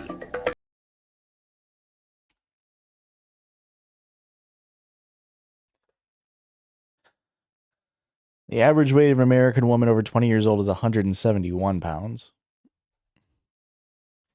Average weight of American baby, 7.5 pounds. Okay, so that's correct still, or accurate, I suppose. So now let's do. Okay, it's still 4.4%. It's still more than the elephant.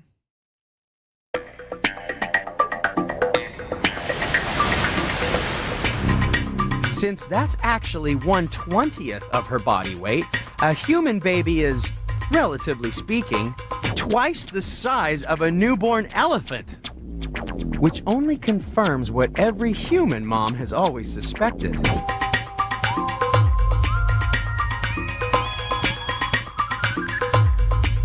Hey, give it up for girls. But even if proportionately, Give it up for fucking girls, am I right? in the world, these moms are still extreme. That's because in elephant families, it's a case of mother knows best. In this matriarchal society, the most extreme mom is actually a grandmother. The herd is made up of her daughters and granddaughters. What about the boys? All the males are forced out at an early age, staying single or joining bachelor groups. I mean, are the boys forced out, or is that just what they tell the girl elephants? Did the boys maybe just want to go on their own little stag do and just sort of like, you know, hang out without the ladies around for a little bit? You know what I'm saying? With so many mothers in the herd, it's no wonder that baby elephants are constantly showered with affection. So spare a thought for the baby of our next contender, for there's one extreme mom that spends up to 90% of her life asleep. Why is he screaming? There's one extreme!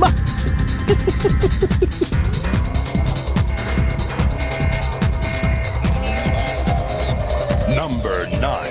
There's an elephant in Jungle Book. Oh, you're saying which one taught you that, I guess. The trees of the Australian outback are home to number 9 in our countdown of most extreme moms. For when it comes to devotion, there's one animal that scales new heights. Sloth? Koala! Blake, I think you said koala, didn't you? It's the koala. Did somebody said She koala? may spend up to 22 hours each day sleeping, but this is one mother who will go to extreme lengths to look after her baby.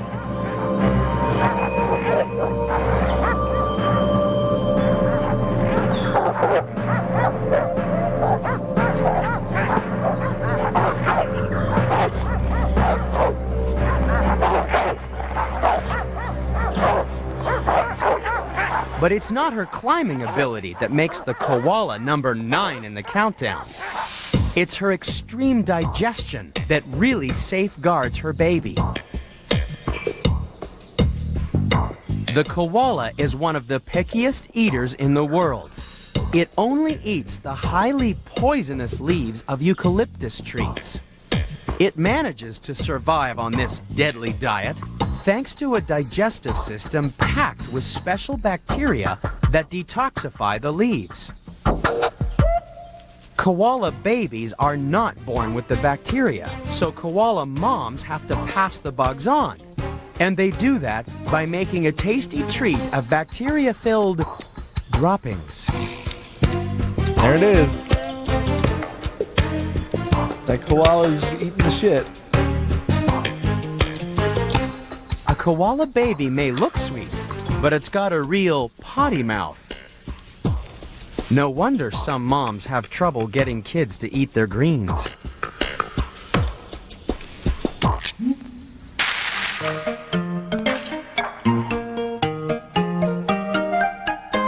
Life would be so much easier if we could understand what our babies were trying to tell us.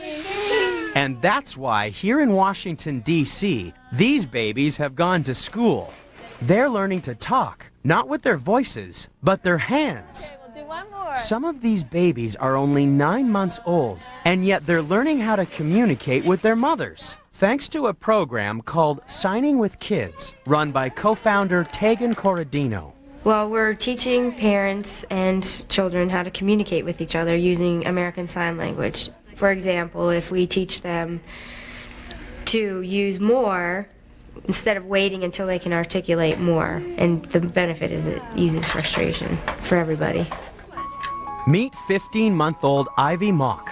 She already knows the signs for reindeer, ball, horse. I'm sorry. I'm all for this program.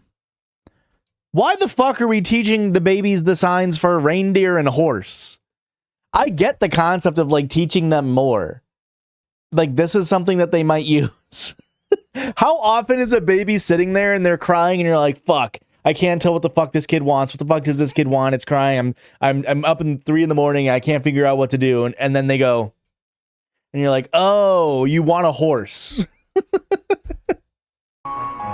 Bread, milk, and can even tell her mom she's finished talking. So hungry they can eat a horse. Yeah, you're right. It's a useful tool to reduce some of the stresses of being a mom, according to co-founder Carolyn Stephen. Every parent has been sitting at the high chair with their child who's crying, thinking, do you want more? Do you want to get down? Do you want more of something I gave you 10 minutes ago? Do you want more of something that, we haven't had yet? And just giving them some basic signs, some food signs, or all done or more, does wonders in terms of easing the frustration with parent and child because it empowers them to tell us, to communicate with us. It's a shame that koala bear babies haven't learned sign language. Then they'd be able to communicate just how much they love feeding on their mother's droppings. They do. That was a very forced, an extremely forced segue thing, little bit. Like that's the thing that they do is they eat the shit. like it's not like if the baby could sign, the mom would be like, "Oh, you don't want to eat my." They have to survive. We've delivered the countdown's first 2 contenders. But coming up, there'll be no hiding from moms that just can't get a grip because they have so many. What it feels like is somebody in the creating the show running team knew somebody that worked with that organization, or that organization paid to be on the show, or something like that. Or it feels like there was some sort of like monetary like incentive or something for them to plug that random ass organization. How many writers do you think they had per episode?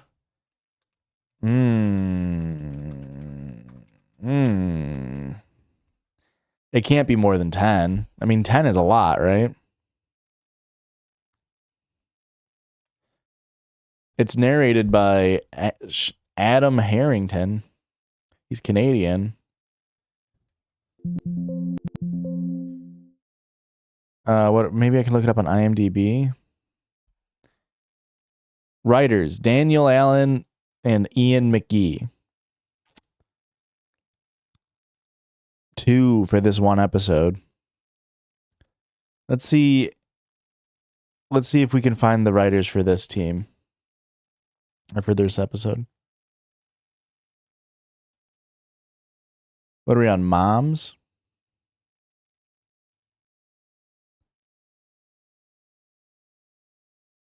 It doesn't list writers for this.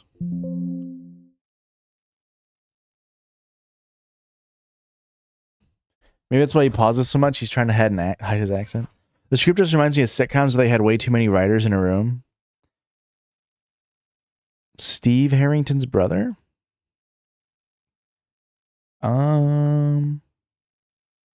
You guys are going to hate to hear this.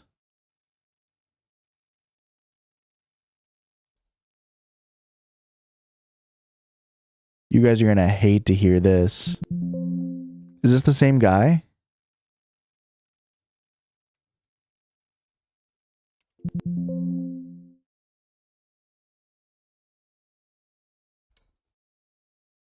You guys are going to hate to hear this. The narrator has a master's degree in marine biology.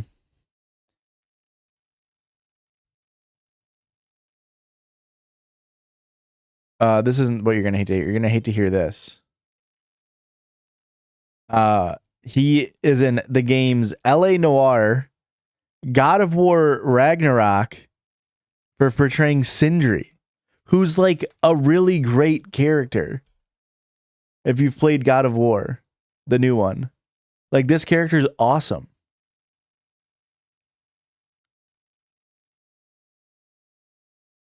Like, how is this the same guy? He's also was in Dexter, Supernatural, The Secret Circle, Queer as Folk, and Bosch.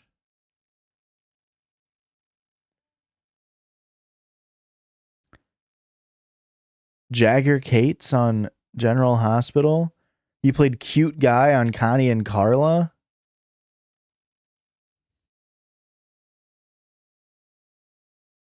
How did this guy get work? The writing team is just dog shit for this show then. Smallville. Agent Ray Walker on Dexter. I've seen Dexter. Let's see if I recognize him. Oh, he's in season 5. No. Not season 5. Congressman David Murray in Parks and Rec. Huh. How about that?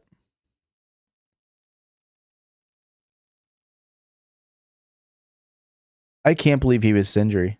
I can't believe that at all. All right.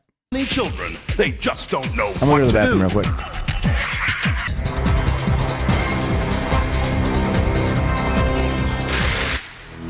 Be warned. Playing with the next contender in our countdown of extreme moms can be bad for your health.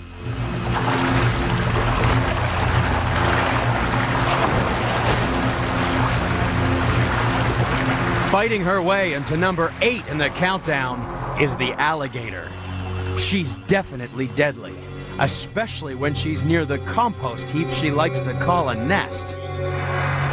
It's easy to believe she has no maternal instincts at all, especially when her babies end up between those massive teeth. Doesn't every mother know not to let kids play with sharp objects? So why on earth would this extreme mother want to eat her own babies? To find out, you have to travel back 60 days.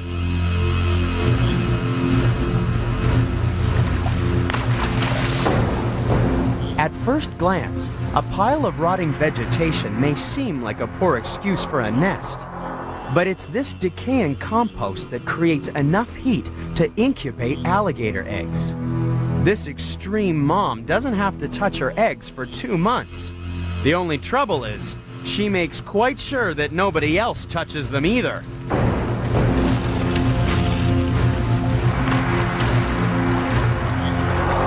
So for these researchers, checking the temperature of the eggs is a risky business.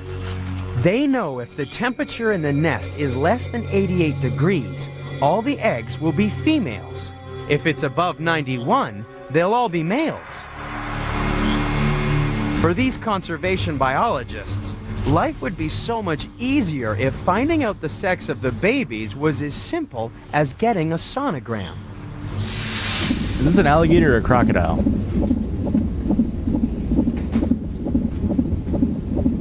A medical probe emitting high-frequency sound waves creates sound pictures saw of an it. I saw unborn it. baby. But thanks to new sonogram technology, it's now possible to get a three-dimensional womb with a view. Using special 3D ultrasound, Chicago's Dr. Jason Bernholtz can paint a picture not only of an unborn baby, but even the details of the child's face. It's extreme technology that may just prove to be a lifesaver. We want to know, is a fetus healthy or sick? This is the primary question in obstetrics. So we've come to looking at the face because it's, after all, an organ of communication. And what we want to know is, can you identify somebody who's telling you that they are happy and serene in their environment, or that in some ways it is an inadequate environment and they are troubled? If they're sick or distressed, you want to get them out as soon as possible. They'll do better in the outside world than they will inside. Alligator mothers also use sound to find out if her babies are ready for the outside world. When she hears muffled cries coming from inside the compost heap, it's time to start digging.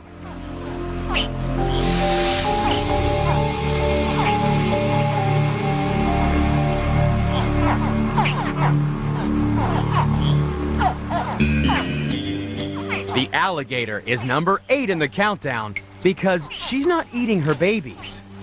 She's carefully carrying them to safety in an armor-plated mouth.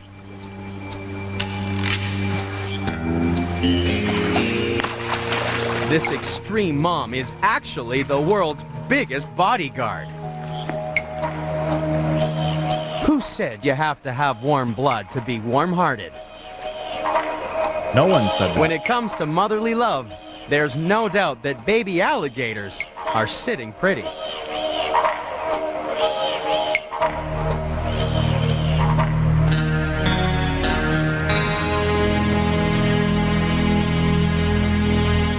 I bet you it feels nice. We've seen like if you're not dying, I bet you being death rolled by an alligator feels nice. You know what I mean? Like it kind of just feels like a fun a little slimy hug. You know what I mean? Like I bet you it feels kind of nice. If you weren't dying, that is. Is that an alligator or a crocodile?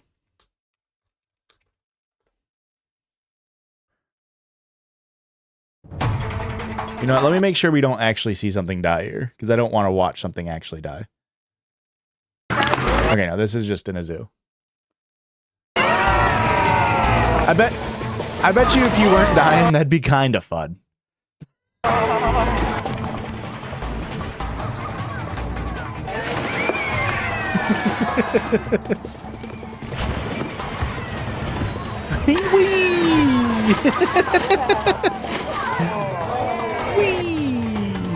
Look how happy he is. Look at the joy on his eye.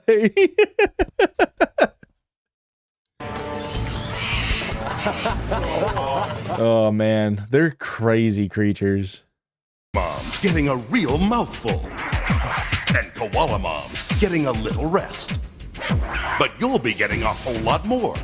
Because coming up is a mom with a baby that's number 7. That's what? Ugly? Number 7 in our countdown of most extreme moms lives in a most extreme environment. Polar bear? It's the polar bear, an extreme mom in more ways than one.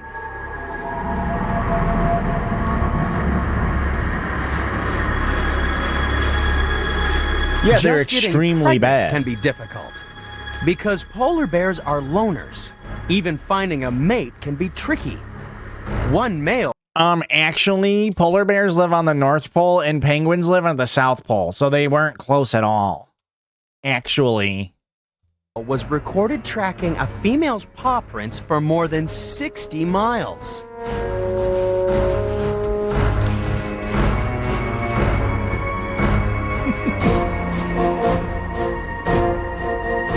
But a male polar bear is only after one thing. Once he's mated, the female's left all on her own. And her hard work has just begun. She's number 7 in the countdown because she has to find enough food to almost double her weight. If she doesn't put on at least 400 pounds of fat, her body will simply reabsorb the fetus. All that extra weight is essential because she won't eat again for over 2 months. Babe, are you up here? I gotta show you the best thing I've ever found at Goodwill.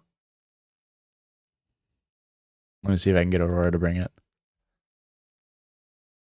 For when the Arctic winter arrives, she disappears.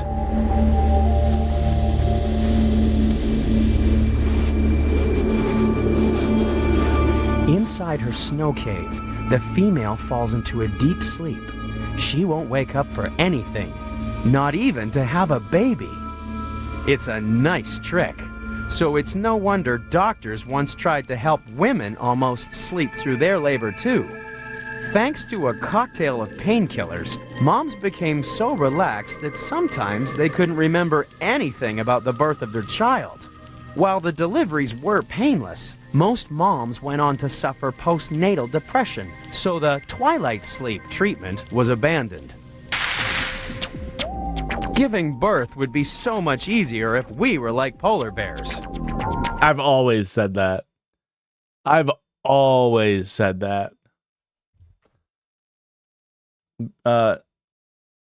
Why bother waking up if, relatively speaking, our baby was the same size as a polar bear cub? A 1,000-pound polar bear gives birth to a 1-pound baby. That would be like us giving birth to a baby smaller than a golf ball. No wonder polar bears don't bother waking up. A polar bear cub is blind, toothless, and very, very cute. No, babe. It will stay with its sleepy mother for 10 weeks, feeding off her fat, which has been converted into an... I found this at Goodwill. And Molly chewed on it a little bit, so it's got like dog spit on it, but this is me. This is me. Like, I don't know.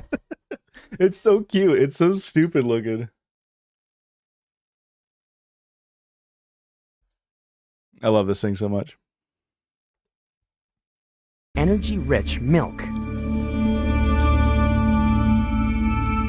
But in this extreme landscape, the polar bear mom still has to work hard bringing up her baby. For the next 2 years, her cub will barely leave her side. The polar bear may be one of the coolest moms in the countdown, but she's still only number 7, because coming up next, we really turn up the heat.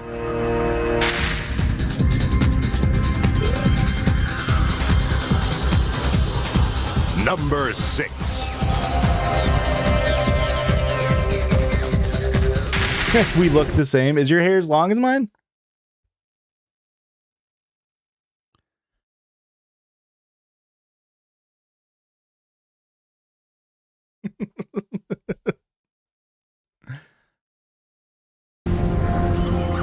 Our next extreme mom earned her position honestly, even though she's a cheetah.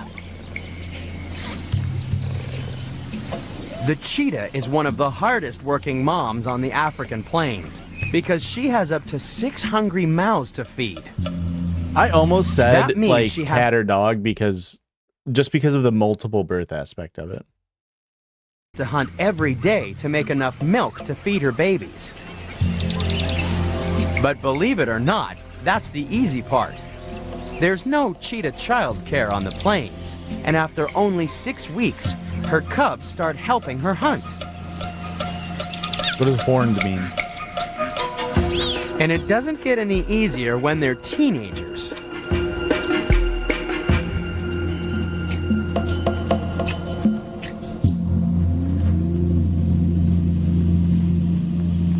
The cheetah is number 6 in the countdown because for almost 2 years, this extreme mom has to put up with awkward teenagers that spend the day lounging around the plains, or worse, trying to help on the hunt.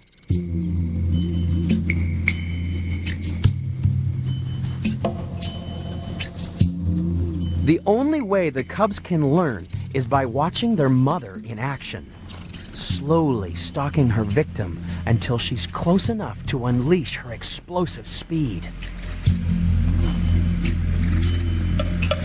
It's an exciting time for the cubs.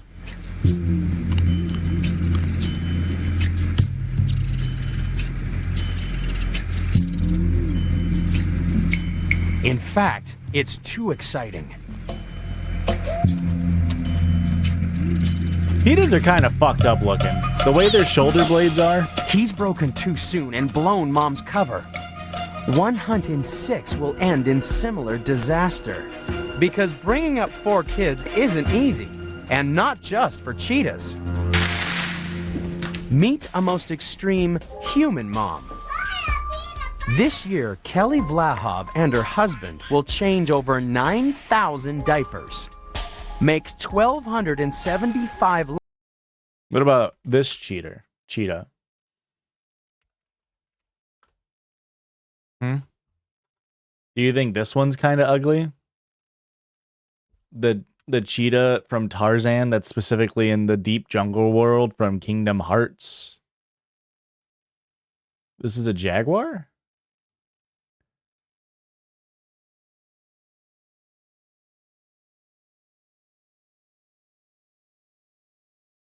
Actually, it's a leopard.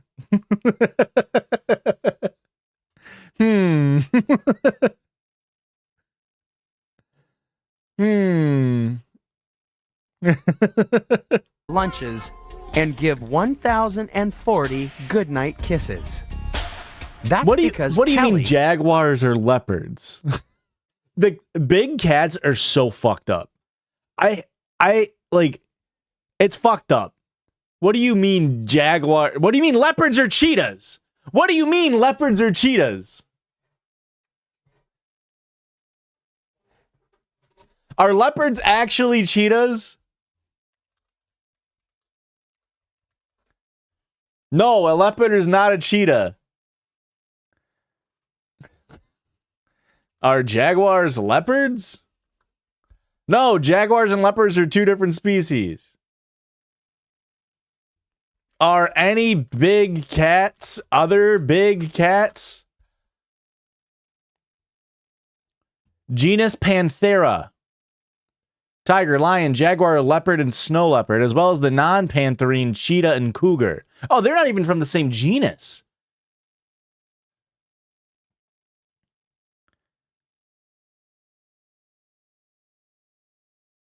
has quadruplets. What about panthers? I mean, I gotta imagine panthers are...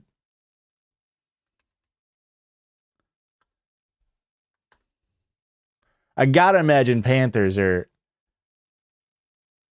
Okay, so they're all panthers.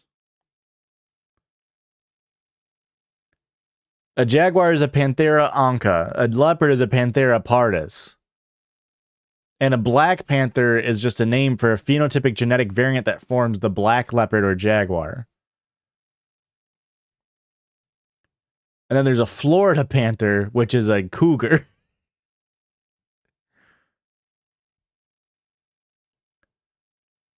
And then there's the Carolina Panthers, who are a dogshit football team.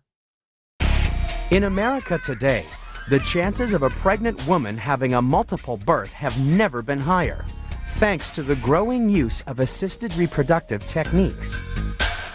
In fact, the odds of having twins are 1 in 90. But if having 2 babies is difficult, just imagine how much work is involved in looking after quadruplets.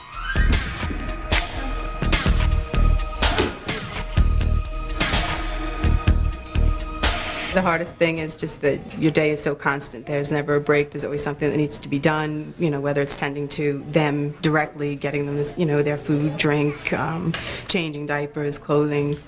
You know, it's a lot to handle. But I did have time to go and shoot an unnecessary documentary style part in the middle of this Animal Planet docuseries. So I guess I have more time than I'm letting on. Having one child and you multiply that times 4. So I would say that's probably the hardest thing, is just making everything work and trying to keep things organized. But there are some things that make it all worthwhile. Like when they grow up and get out of the frickin' house. That's the best. And the fact that it's, you know, times 4, that's awesome. And just, you know, you look at them and you're so proud of them, because every day they grow and they learn new things, whether it's, you know, they come home from nursery school singing a new song, you know, or their intelligence is amazing. Everything about them is pretty much amazing. The cheetah mom is also amazing, for as soon as her cubs have learnt to hunt, she leaves to start a new family of fast runners. That's just a cat. That's not a big cat. That's just cat. See, it's Felis margarita. It's not even Panthera margarita.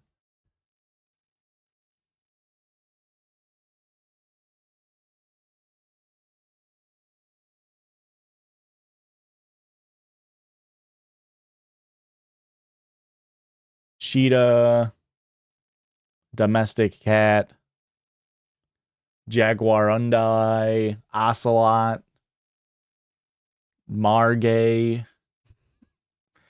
Hey, who up with the margay right now?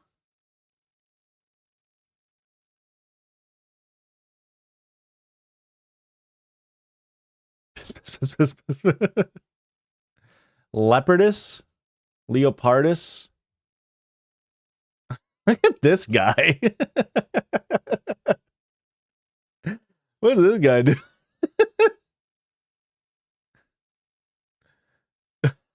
Why are their eyes so big?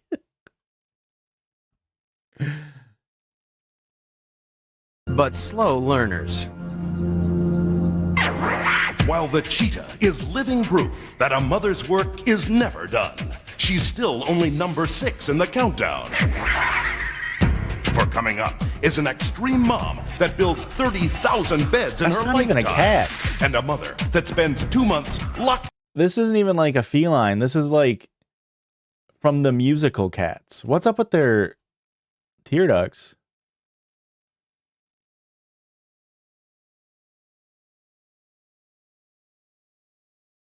Whoops.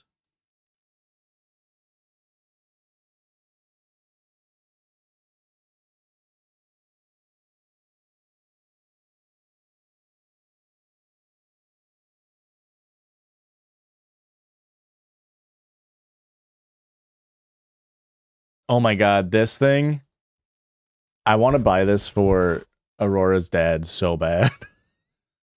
It's the stupidest fucking pillow I've ever seen. It's funny that I saw it earlier and it is a palace cat, but this is the funniest. They have one of these that's a raccoon that's also very funny looking. I'll pull it up over here.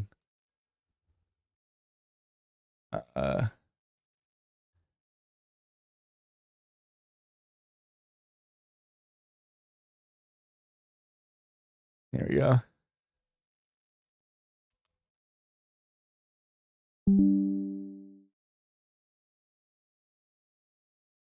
Look at this raccoon.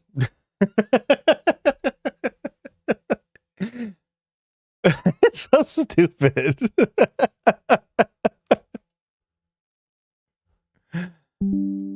Like, come on. It's such a poorly made pillow. It's so funny. In the house with her children. That's coming up next on Animal Planet's The Most Extreme. Number 5. On the Indonesian island of Sumatra, hidden deep in the rainforest, number 5 in our countdown of most extreme moms is a real swinger.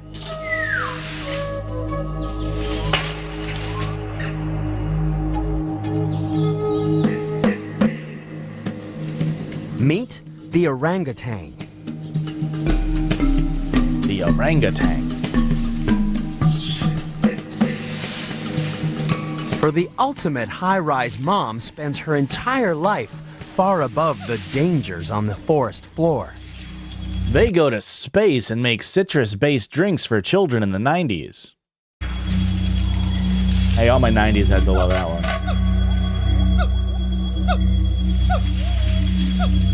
Ed Sheeran corn.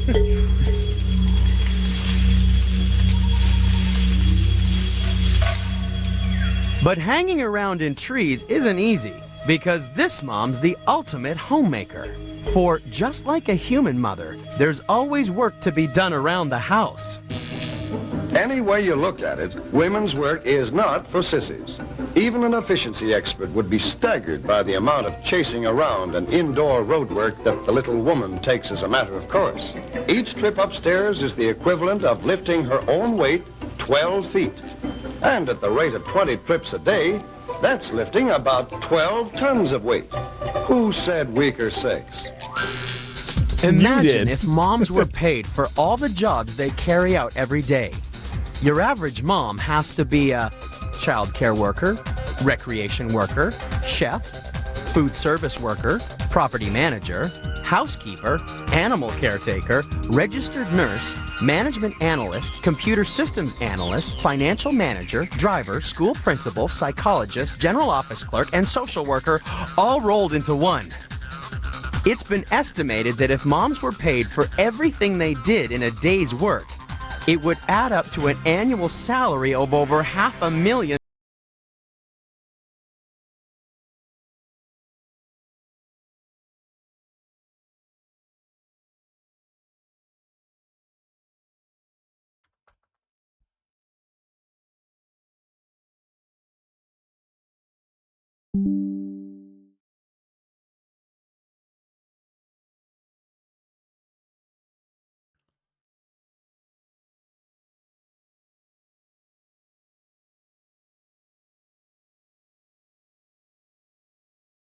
Huh. So women are like healthcare CEOs is all I'm taking out of this.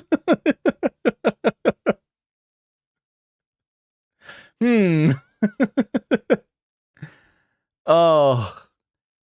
I love how the conclusion is definitely going to be like, if women were properly compensated for all of the work they do in society, we'd have to pay them $508,000 a year. Luckily, they know how to shut up when it's good for them.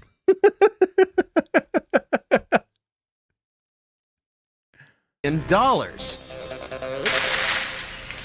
No commentary. No commentary. Just, if they were paid properly, this is how much they would make. The orangutan. But when it comes to homemaking, not even the orangutans don't make any money. Busiest mom is a match for the orangutan. She's number 5 in the countdown because she builds a new home every single night. That means in the course of her life, she'll build from scratch more than 30,000 homes. Okay. Okay, Yimby Queen. Okay, high-rise luxury apartments. Okay. At the end of the day, a busy mom has no time to hang around. As high as 60 feet above the ground, she starts to work on her nest.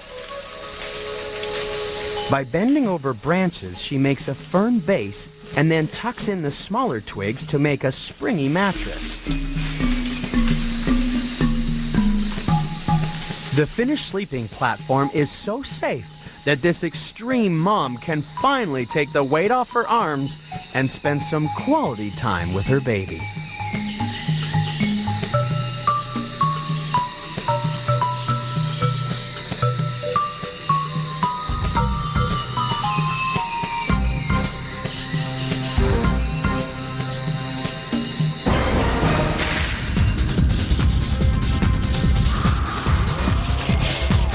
Wait, Sal, did you know that movie is based off of a book by the same author as the person who wrote Animorphs? I can't believe she's still in the game. Are they still making Animorphs? No, they aren't. That's awesome.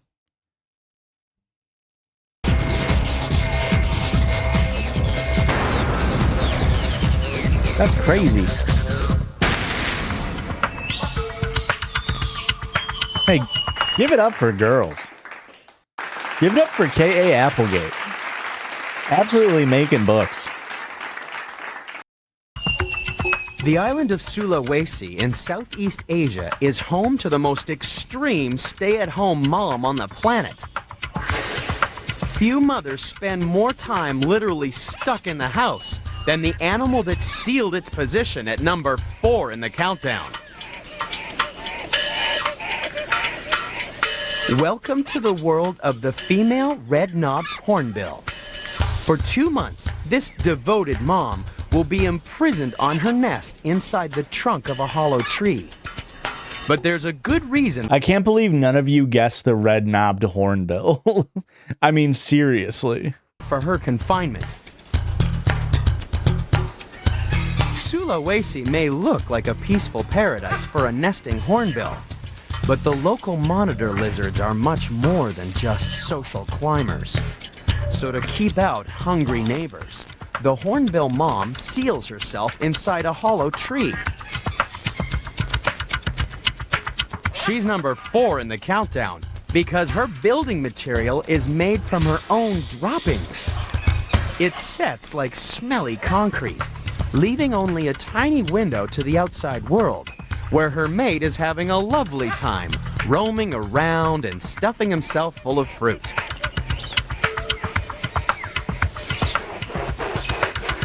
Luckily, he keeps his mate well fed with a steady supply of fruit, leaving her to concentrate on laying her egg and raising their chick. The only problem about living sealed in a tree trunk is that what goes in must come out. The steady diet of figs does wonders for the bowels, so this extreme mom and her baby quickly learn the techniques of basic nest hygiene. Ew. Human moms have had to find different techniques. In Elizabethan times, most babies were treated to a fresh cloth diaper once every 4 days. That was a crazy sound effect. Luckily, today we know a little more about hygiene. But with our increased understanding came a huge increase in laundry. Washing and drying about 10 cloth diapers a day isn't easy. So it's no wonder that it was a woman that created one of the greatest inventions of the 20th century. Women can Driven invent to things. desperation by cloth diaper hell, Idaho housewife Marion Donovan developed the world's first disposable diaper.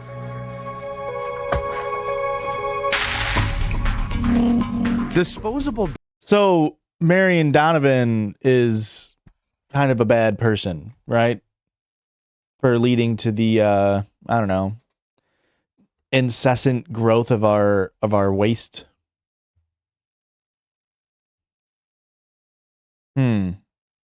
Born in Fort Wayne, Indiana. Diapers have revolutionized baby care.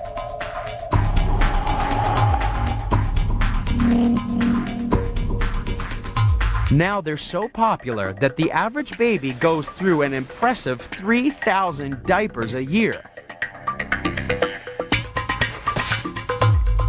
That's such a crazy number. That means in America alone, every single day, babies fill 7,500 tons of diapers. So every day, America's getting a pile of dirty diapers as tall as a 10-story building. I'm pretty sure this is what that SpongeBob episode was about. The female hornbill may not have to worry about diapers, but after 60 days sealed in a tree with her baby, she's finally had enough.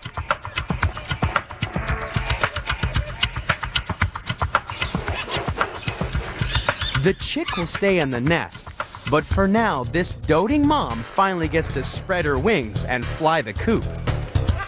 And you know that feels fucking good. You've been in a hole for that long and you just get to come out and just, like, that's gotta feel great. The red-knobbed hornbill is a truly extreme mom.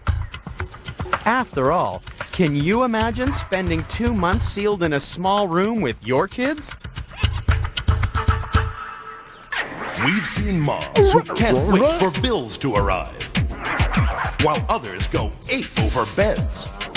But even the fastest mothers in the world are no match for the next heavyweight contenders, because some moms really know how to throw their weight around. Walrus? Elephant seal? Did Blake get seal? On the islands of the sub-Antarctic, number 3 in our countdown of extreme moms lives a soap opera life. Huge guys will fight for her. Oh, it's elephant seal. She'll live in a harem, lose immense amounts of weight, have a child, and then run away to sea. All this in one blockbuster season for the elephant seal. Blake popping off? The show begins when our extreme mom comes ashore to meet her leading man. Or is that you, Sal, who said seal? He's got a big reputation, mainly because he's at least 4 times her size. But she's no lightweight. On a good day, she can weigh about the same as 6 refrigerators. Oh, Sal, you did say so. Tipping the scales at 1,700 pounds. It's not easy being this big. Especially when you have to put up with your co-star's extreme halitosis.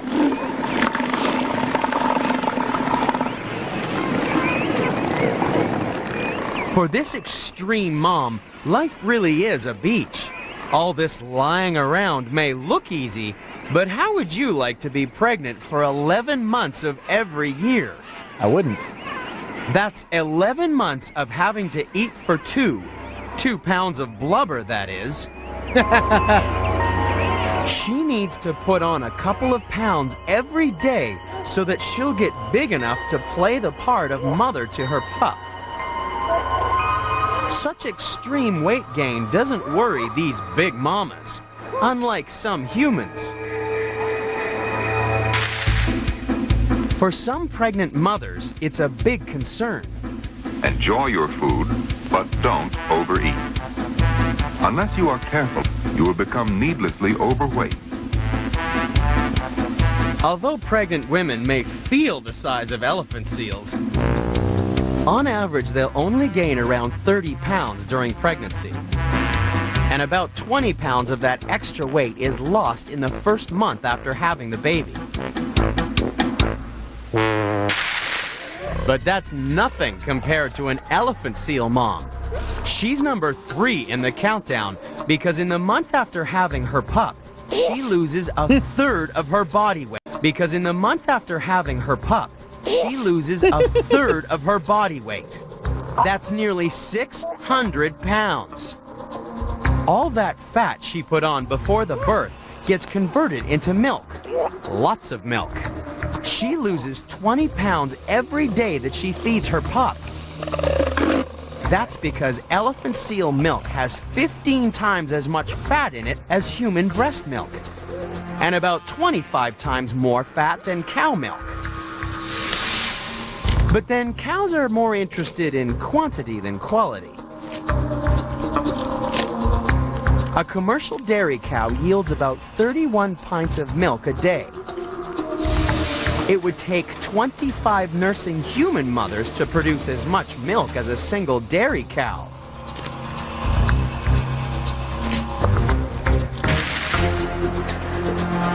But these elephant seal pups don't care where their milk comes from, so long as there's lots of it. In the 4 weeks since their birth, they've got 4 times heavier, and their poor moms haven't eaten a thing. But now the soap opera is coming to an end, and it's time to eat. After a month of dramatic devotion to duty, the pups are big enough to look after themselves. But if you think the elephant seal gives her all for her pup, just wait till you see the sacrifices made by our next extreme contender.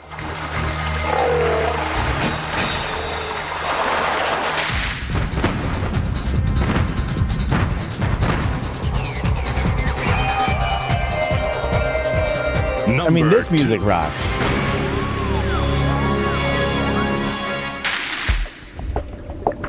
The next contender in our countdown of most extreme moms may have to look after an incredible 50,000 babies. We should have known clownfish. We've all seen Finding Nemo. She'll need every one of her 8 arms. Oh. And in the end, it'll require the ultimate sacrifice. Racing in to number 2 in the countdown is the octopus. Have you guys seen the shit that's been going on this last week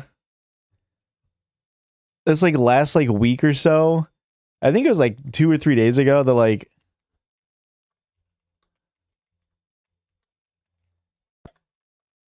see if I can find the article. This article was like popping off on Reddit. If humans die out, octopuses already have the chops to build the next civilization, scientist claims. Which, this is written like an Animal Planet most extreme. Like, one scientist claims that if humans die out, octopuses already have the chops to build the next civilization. And I saw this all over Reddit. But I think the main things that they can't do is that while octopuses are super smart in general, while they're like super smart in general, they don't do the social stuff that humans do. And obviously part of the like huge thing about humans is how social we are. And we'll learn something as people and then teach our offspring these things. And while octopuses will learn crazy things, they lack the social like intelligence to understand like, oh, maybe I should teach my offspring that. So every time an octopus dies, all of its knowledge is lost.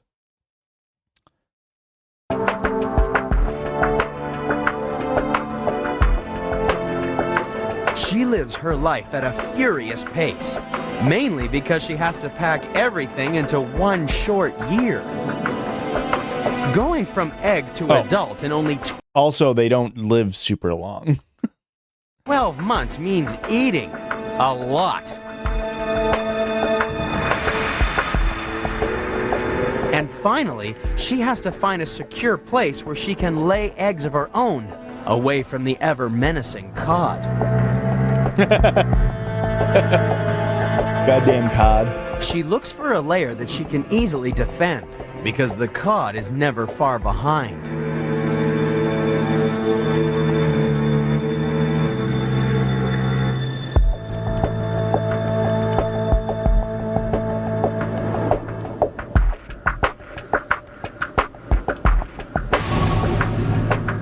and then she lays her eggs. Up to 50,000 of them. So the top one's not going to be crab. They take some looking after. She has to regularly squirt water over them and give them a gentle wash with her tentacles. It's a full-time job, which means she has no time to eat. It will be 40 days before her children leave home, so these extreme moms get really hungry. A starving octopus has been known to eat her own arms rather than leave her precious brood unprotected. An octopus mom has little reason to trust in cod. He'll steal her eggs if he can. The octopus has 50,000 good reasons to fight him off.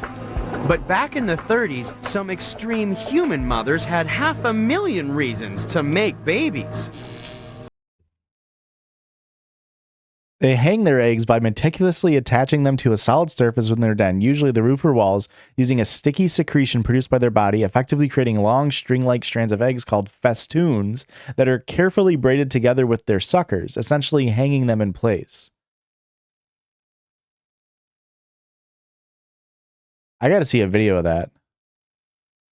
This is why octopuses have to kill themselves.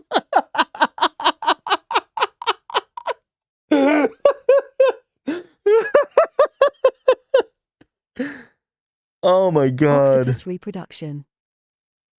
Oh, that was a great title of a fucking video. The typical octopus lives in isolation and spends a majority of their... Little fact about me, I used to love octopuses and squids. Cephalopods are so... I used to be like one of my favorite things to do like research about. Like, I think cephalopods and like pretty much all of the like mollusks, like mollusca, I think it's such a cool part of, and like I hate sea life. I don't even like seafood.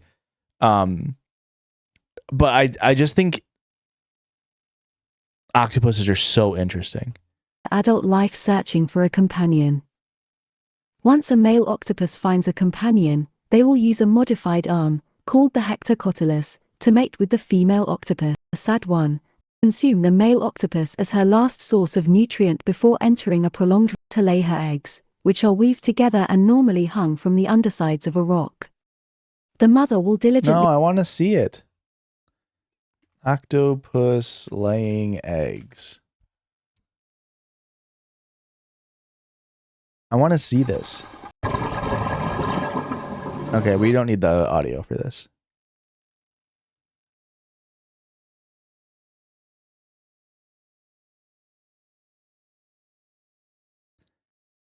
I don't like how close up this camera guy is. I don't like how this is just like a fucking amateur diver that's like getting all up in her business. I don't like that.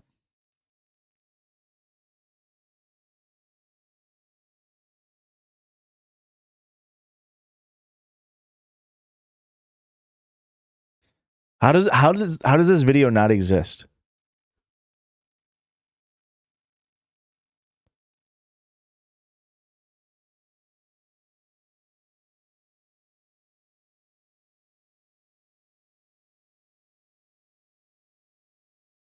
What do you mean playing putt-putt travel through time? How is that a suggested video when I search up octopus laying eggs? What do you mean?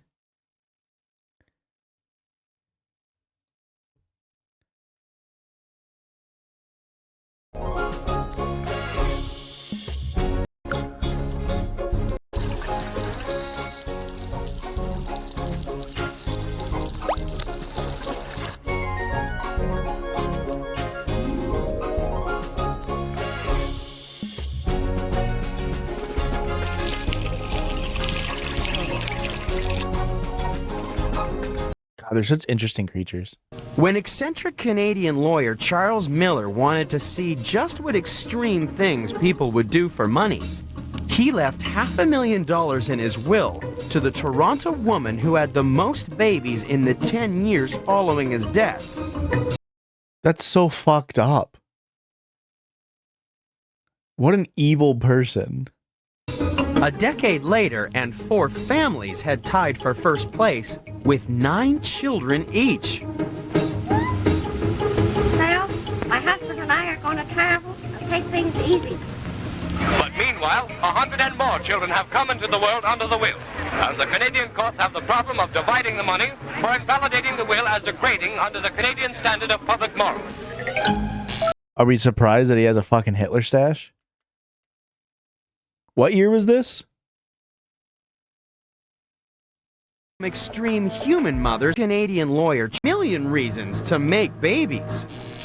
When eccentric Canadian lawyer Charles Miller wanted to see just what extreme things people would do for money, he left $500,000 in his will to the Toronto woman who had the most babies in the 10 years following his death. A decade later, and 4 families had tied. 1926. This guy had a Hitler stash while Hitler was in Germany.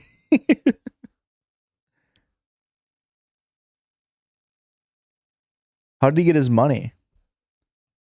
Prominent lawyer and worked out of it. Oh, yeah, duh. We already knew that. He was a notorious jokester and delighted in playing with people's love of money. Oh, that little jokester! During... He's such a piece of shit.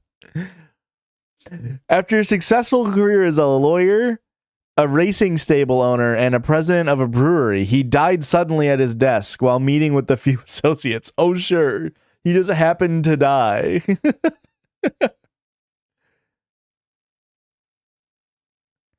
He left his stock in a brewery and an entire racetrack to a group of prohibitionist Protestant ministers and $500 to a housekeeper who was already dead. What a piece of shit. So who won it?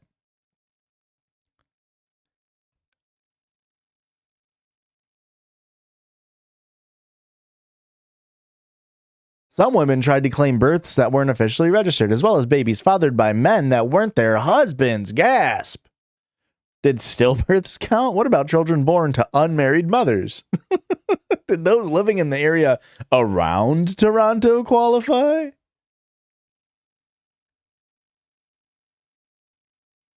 I was going to say something mean, but I won't. He declared a tie between Annie Catherine Smith, Kathleen Ellen Nagel, Lucy Alice Timlick, and Isabel Mary McLean, each of who gave birth to 9 children. Timlick, Nagel, Smith, and McLean all got about 125 grand each, which is around $2 million by today's standards. Kenny and Clark received smaller amounts as their stillborn, illegitimate, or unregistered children were not counted in their total. Oh.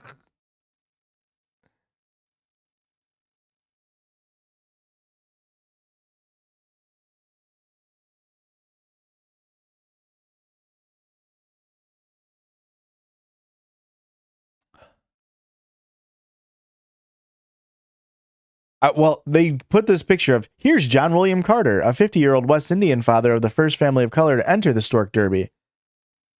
I want to know why did they not get the money? I wonder why. What a weird thing. For first place with 9 children each. I wonder what those kids are up to now. My husband and I are going to travel and take things easy. But meanwhile, 100 and more children have come into the world under the will. And the Canadian courts have the problem of dividing the money or invalidating the will as degrading under the Canadian standard of public morals. But there's nothing wrong with the morals of the octopus, Mom. Her babies are ready to hatch, thanks to her extraordinary devotion.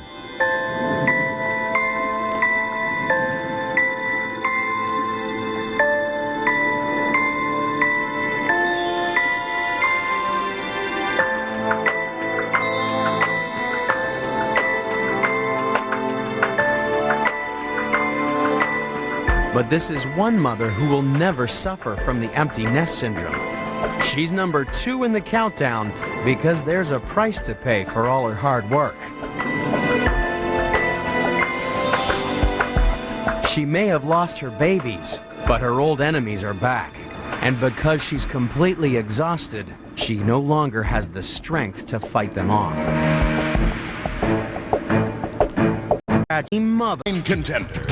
I'm not gonna They're watch mothering an animal get killed on the stream. Some people love their moms to death. Alfred Hitchcock made a movie based on the true story of a man who loved his mommy to bits, and it almost killed the shower curtain industry. But Mrs. Bates wasn't the only mother to come to a sticky end thanks to her ungrateful offspring. There are some real psychos in the natural world, and the #1 animal in the countdown gives birth to the worst of them all. The most extreme mom in the world is the sea louse. Having kids is the Fuck off. The sea louse? You made us sit through all of that for the fucking sea louse? last thing she should do. From the moment the male sea louse lures her in, Technically, it's a crustacean. Technically, it's a crustacean. into his lair, things go terribly wrong. Once he's got her in his clutches, there's no escape. She's sealed inside his burrow, with up to 25 other females in a harem of horror. Now they're all pregnant, but these extreme moms have no reason to look forward to Mother's Day. Unlike us. We love our moms so much that we put aside the second Sunday in May just for them. On Mother's Day, we take moms out to dinner, send around 150 million cards, jam phone lines, and of course, send 100 million flowers. Over half of all the moms in America receive roses on Mother's Day. But they don't get paid properly for the work they do at home. And it's all thanks to one woman who really loved her mom. Back in 1907, Anna Jarvis from Philadelphia successfully campaigned to set aside the anniversary of her mother's death as a special day for motherhood. She hoped that the Mother's Day celebration would end all the hatred between people. Nice idea, but only 16 years later, Anna Jarvis was so appalled by the rampant commercialization of Mother's Day that she started another campaign, this time to ban the day forever.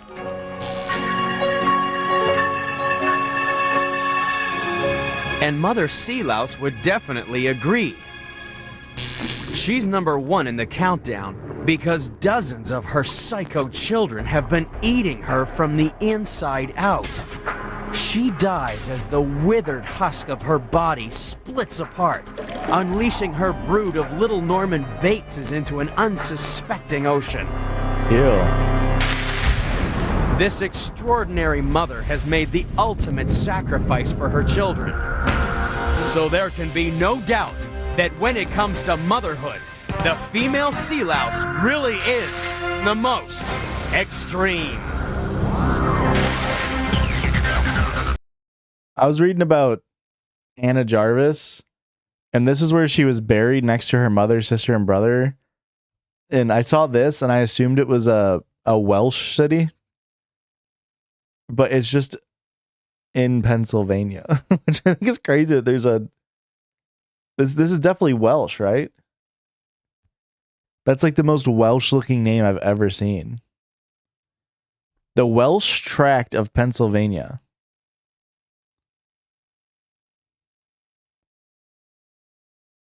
Huh. How about that? How the fuck do you pronounce this?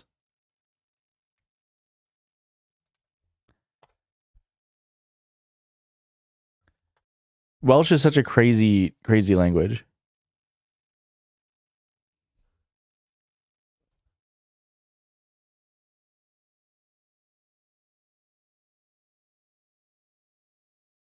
Kinwood. There's no way it's Kenwood. I don't believe this.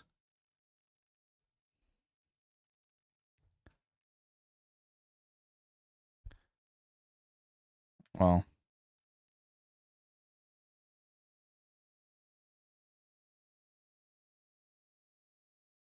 Kenwood. Kenwood. Kenwood. Kenwood. Kenwood. Heart.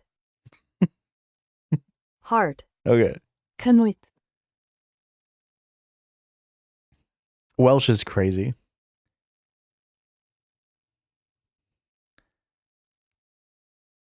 Heart. Kenwood. It's almost like the fuck you guy. It's like, why is it literally like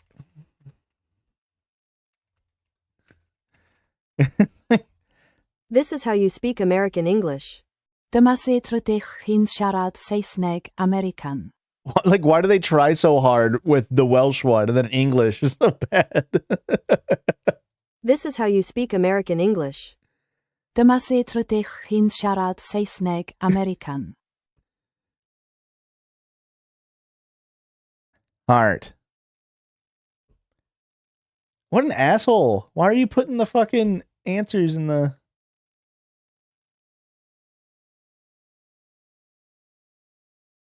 Youch! That's a lot of jobs.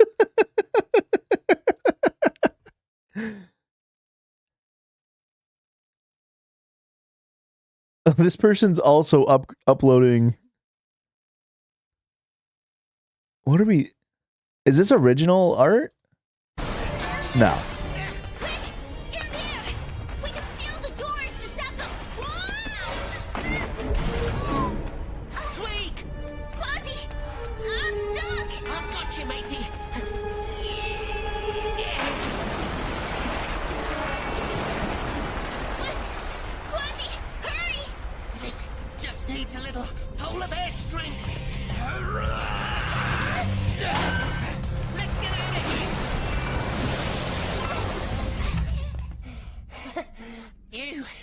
That was a close one. Polar bear strength, huh? Gotta remember to thank the captain for that one. What is that? Yeah, I ate dinner before I streamed. Welcome to the Ultimate Brain Rot Test. Today you will answer 20 questions to determine if you're cooked. Remember to comment your final score, and here we go. Question 1, starting very easy. What is this viral toilet called? Skibbity toilet. Come on. That is the Skibbity toilet. Question 2, who rizzed up level 10 guy at Livy Dunn? Baby Gronk. That was my idol Baby Gronk. Question 3, fill in the blank. What the Sigma? What the Sigma? Sigma. Question 4, who do you stick your gyat out for? The Rizzler. What do you mean? Only for the Rizzler. Question 5, what is it called when you beat it for so long you start hallucinating? What is it called when you beat it for so long? Goonsolation? I have no idea. That's gooning, my favorite pastime. Okay. Question 6, very recent. What famous YouTuber is 2 steps ahead? I didn't hear Very it. recent. What famous YouTuber is 2 steps ahead? It's Nick. It's Nick something. That's Nick Ocado Avocado. Yeah. Question 7 through 10. Name that streamer.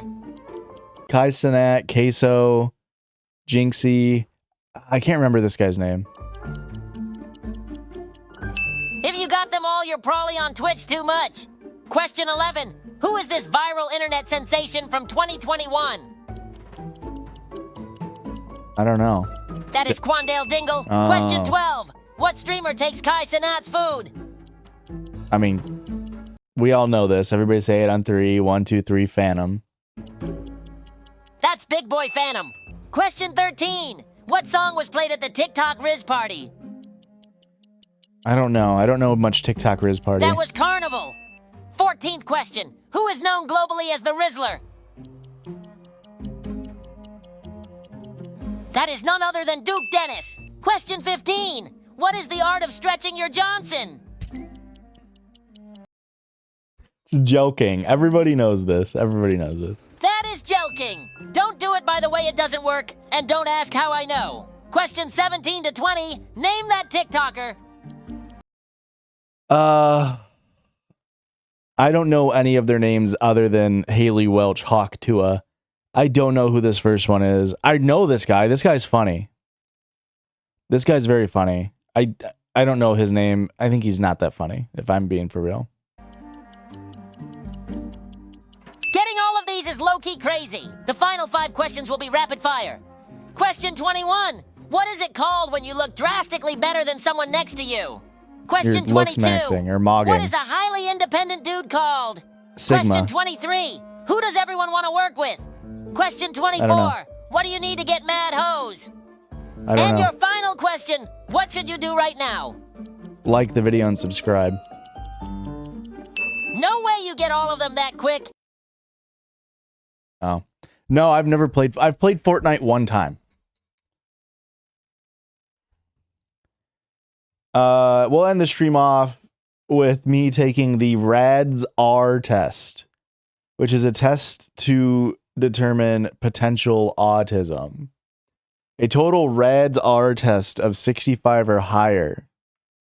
Where did that go? Where did that go? A total RAD score of 65 or higher is consistent with the diagnosis of autism and supports a clinician's diagnosis. However, if there's a difference between the clinician's diagnosis and the RADS-R diagnostic assessment, the clinician's diagnosis should take precedent. So 65. I am a sympathetic person. True now and when I was young. True only now. True only when I was younger than 16. Never true. I'd probably say more true only now. I often use words and phrases from movies and television in conversations. That was only when I was young. I'm often surprised when others tell me I've been rude. I don't think I'm very rude. I should say, I don't think people tell me I'm rude very often, if ever.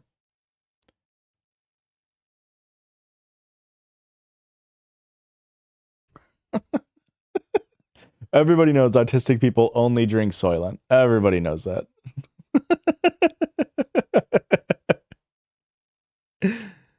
What happened? Oh no. I don't know about this one. I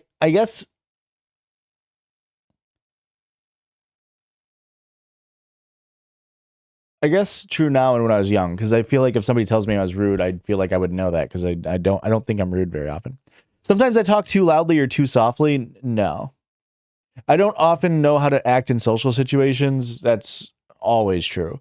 I can put myself in other people's shoes. I think I'm pretty good at it now. I wasn't very good at it when I was younger. I have a hard time figuring out what some phrases mean, like you were the apple of my eye. No, I don't think that's ever true for me. I only like to talk to people who share my special interests. I don't. No. This is pretty true.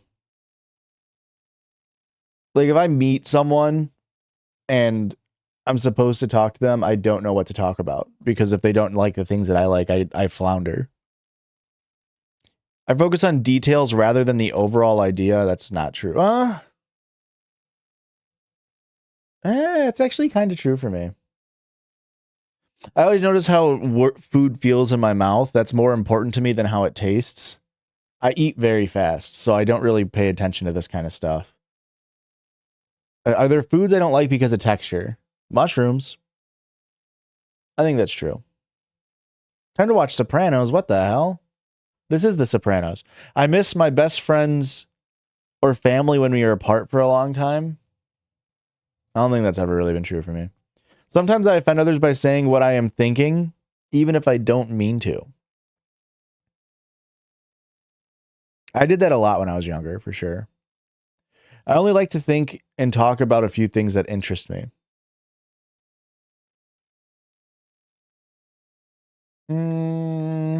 Yeah, probably. I'd rather go out to eat in a restaurant by myself than with someone I know. No, no, no, no, no. You will not ever catch me eating in public by myself at a restaurant. I have way too much social anxiety. I cannot imagine what it would be like to be someone else. It's true when I was younger. I think I've done a lot of growth in that aspect of having the empathy. Why does it reset when I zoom in? Oh my God. Oh my God.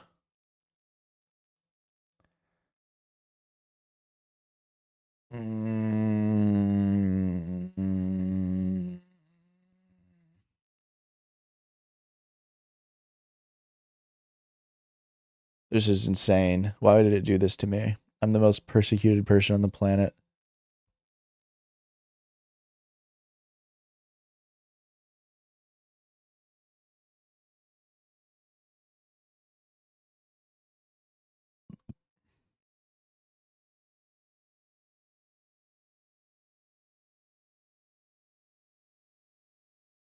I've been told that I'm clumsy or uncoordinated. I've never been true. I've never been told that.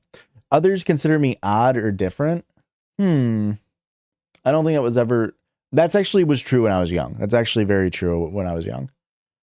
I understand when friends need to be comforted. True now.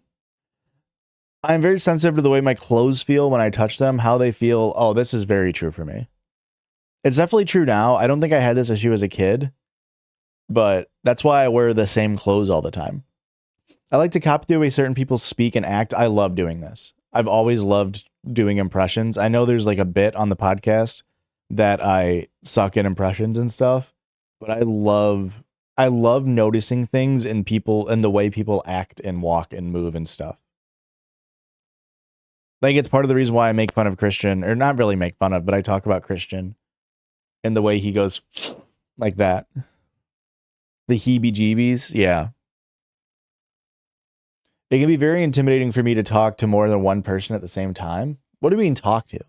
Is this like potentially be like in the starting stages of a relationship, or just in general talk to more than one person? Like at a party, and then there's multiple people. Or is this like public speaking? Either way, I think it's true only, or it was only true when I was younger. I have to act normal to please other people and make them like me. I don't feel like these 4 answers really work for me. Like if this was like a sometimes. I would say more than likely no. I don't feel like I have to do that very often. Meeting new people is usually easy for me. No, that's not true at all. I get highly confused when someone interrupts me when I'm talking about something I'm very interested in. No, I'm laughing because Aurora is very much like that. I'm still thinking, do they really mean sympathetic or empathetic about the first question? Yeah, I don't know. It doesn't seem like a super great exam, if you're being for real. It is difficult for me to understand how other people are feeling when we are talking. I think that was only true when I was younger. I'm speeding through the test. I like having a conversation with several people, for instance, around a dinner table at school or at work. Do I like that? I mean, I don't do this a lot because I work at home now. I like to be, if I'm at a table with a bunch of people, I like to be the person telling the story. But I don't like to be the person that's like if there was like a bunch of crosstalk, I hate it. I almost always try to branch off and have like an individual conversation. So I guess that's not true. I take things too literally, so I often miss what people are trying to say. I don't have this issue. I'm very dry myself. So I don't take things very literally, I don't think. It's very difficult for me to understand when someone is embarrassed or jealous. I think this is true. You enjoy the conversation, but not the people. Interesting. Some ordinary textures that do not bother others feel very offensive when they touch my skin. I mean, is this not true for everybody? Like, sometimes we'll be shopping and I'll be like, why is that article of clothing made out of this texture? But it's just, I assume some people like it and then they don't like other textures. I get extremely upset when the way I like to do things is suddenly changed. I'm pretty adaptable. I don't know. I don't know. Probably not. Probably if my plans get changed, I get more upset. I've never wanted or needed to have what other people call an intimate relationship. I don't think that's true. That'd be fucked up if I was like, yeah. It's different for me to start and stop a conversation. I need to keep going until I am finished. This is very true. This is very true. I'm a yapper. We all know that. I speak with a normal rhythm. I mean, what do you guys think? You guys listen to me talk more than I do. I don't think I speak with a strange rhythm. Although I do catch myself, especially since the podcast started, I've noticed my own speaking tendencies. And I definitely do the Tucker Carlson more than I thought I did. Like a weird rhythm would be like stopping or starting when you wouldn't, when you're not supposed to or whatever. Like talking and then having to take a big breath because you were talking too much versus like a normal like flow of words and sentences. The same sound, color, or texture can suddenly change from very sensitive to very dull. That's not true for me. The phrase "I've got you under my skin" makes me uncomfortable. Well, this isn't a phrase. "I've got you under my skin" is not a phrase, right?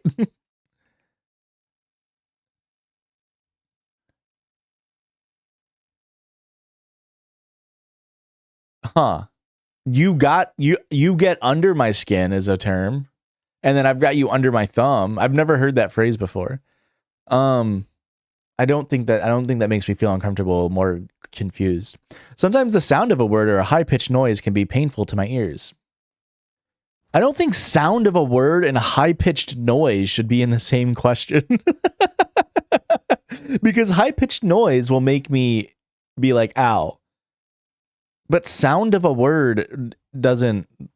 I feel like the spirit of this question is that it's never true for me. There's not really a word that I'm like, what the fuck did you, like, what? Ow, don't say that. I'm an understanding type of person. I think this is true. Now, moist. Yeah, like the words like moist and everything have never super bothered me. The moist never bothered me anyway. I do not connect with characters in movies and cannot feel what they feel. I think if I want to answer this question truthfully, I would say this is true for me now. Probably true now. Probably just true overall. But it's more so because when I'm watching a movie, I'm watching it as like art as opposed to like what the characters are feeling, if that makes sense. Like I'm constantly thinking about how the shot is done, the scoring, like the way the shot's framed, the way the actors are moving, more than like, you know, oh my God, is Bella feeling this? Like I don't care for that much when I'm watching something. I cannot tell when someone is flirting with me. I would say this is true. I can see in my mind my exact detail things that I'm interested in. I can see in my mind my exact detail things. I choose to make my whole personality my favorite character. Yeah, I mean, I think this is more of a product of me being a straight white male. I'm guessing in that I have a bajillion like characters that I am like portrayed in, or you know what I'm saying? Like there's a million straight white males, and so I don't feel like super connected to any specific character because it's not something that I like personally need to connect to, if that makes sense. I can't tell if women such NBs are flirting with me, but with men it's obvious. Yeah. Well, I mean, men are bad. I can see in my mind in exact detail things that I'm interested in. I think I have a pretty good imagination. I think that's true. I keep lists of things that interest me, even when they have no practical use. For example, sports statistics, train schedules, calendar dates, historical facts, and dates. I definitely do it now. Did I do it when I was a kid?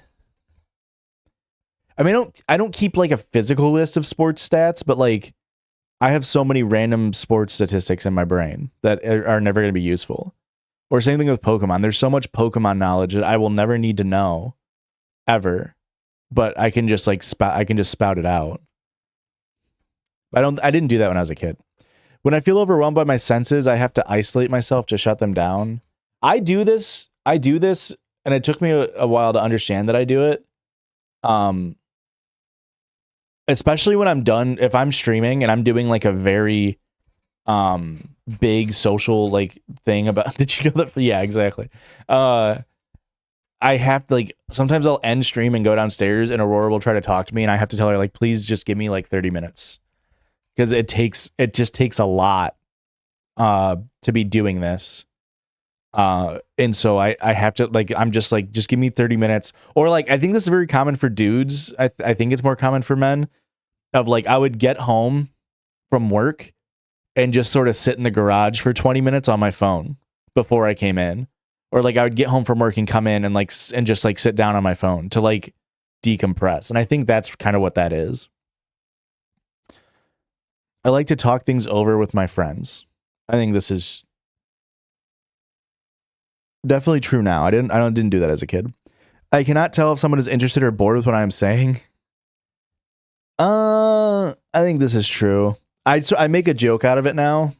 Whenever I'm yapping for too long, I'll be like, "Oh, so you don't fucking care?" When I'm trying to be like, "Do you actually care?" It can be very hard to read someone's face, hand, and body movements when they are talking. I don't think I've ever had a problem with this. The same thing, like clothes or temperatures, can feel very different to me at different times. No, I've never had an issue with that. I feel very comfortable with dating or being in social situations with others. No, I've never felt comfortable with that. I try to be as helpful as I can when other people tell me their personal problems. I've always tried to be helpful, even when it's not wanted. I've been told that I have an unusual voice. For example, flat, monotone, childish, or high-pitched. I've never been told I have monotone. I've never been told I have a flat voice. I've never been told I have a childish voice. I don't think I've ever been told anything about my voice.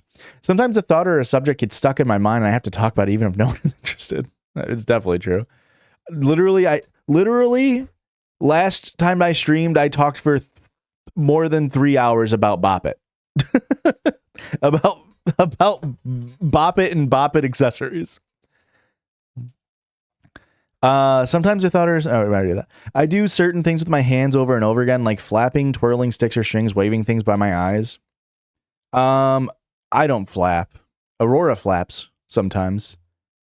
Waving things by my eyes? No. I mean, I fidget. I don't know. I do this. So I guess, yeah. I guess I've always done that. I've never been interested in what most of the people I know consider interesting. I don't think that's true. I'm considered a compassionate type of person. I think true now.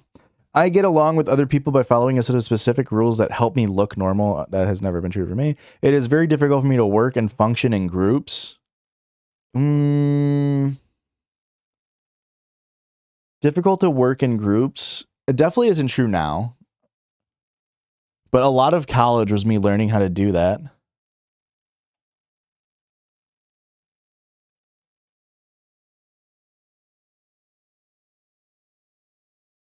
So I guess maybe true when I was younger than 16. When I'm talking to someone, it's hard to change the subject. If the other person does so, I can get very upset and confused. No, that's not true. Sometimes I have to cover my ears to block out painful noises. Now, I can chat and make small talk with people. I can. I'm not very good at it. I don't think I don't think that's true. I'm not good with small talk. Sometimes things that should feel painful are not. For instance, when I hurt myself or burn my hand or stuff sometimes things that should feel painful are not. I mean, yeah, I have an insane pain tolerance. When talking to someone, I have a hard time telling when it's my turn. That's definitely true when I was younger. I'm considered a loner. No. I usually speak in a normal tone. I think that's true. I like things to be exactly the same day after day. Even small changes in my routines upset me. I guess. And it's not as much as like, yeah, but I don't like when my routines are changed. How to make friends and socialize is a mystery to me. Yeah, it's probably more true than not. It calms me to spin around at a rock in a chair when I'm feeling stressed. I've never done that. The phrase, he wears his heart on his sleeve, does not make sense to me. Not true. If I'm in a place where there are many smells, textures to feel, I feel anxious or frightened. No, not necessarily. I can tell when someone says one thing but means something else. I think this is true. I think I'm pretty good at that. I like to be by myself as much as I can. I am a very, you know what's funny is I went very quickly off of I'm considered a loner by those who know me best. But like, I think what's really interesting about myself in terms of this is like, I like talk. I'm probably more of an extrovert than I'm definitely more of an extrovert than Aurora is, but I'm very introverted as well in many respects. And like before I started dating Aurora, when I was single, I literally just sit at home by myself 6 days of the week. And then the 7th day of the week, we would record the podcast when we were first doing it. And like, that was my life. I would just literally sit at home and be alone. I wouldn't play games online with anybody. I would just sit by myself and I was fine. I was perfectly content to just sit with my dog. I do enjoy alone time. I do enjoy just being alone.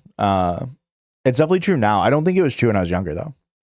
I keep my thoughts stacked in my memory like they are on filing cards, and I pick out the ones I need by looking through the stack and finding the right one or another unique way.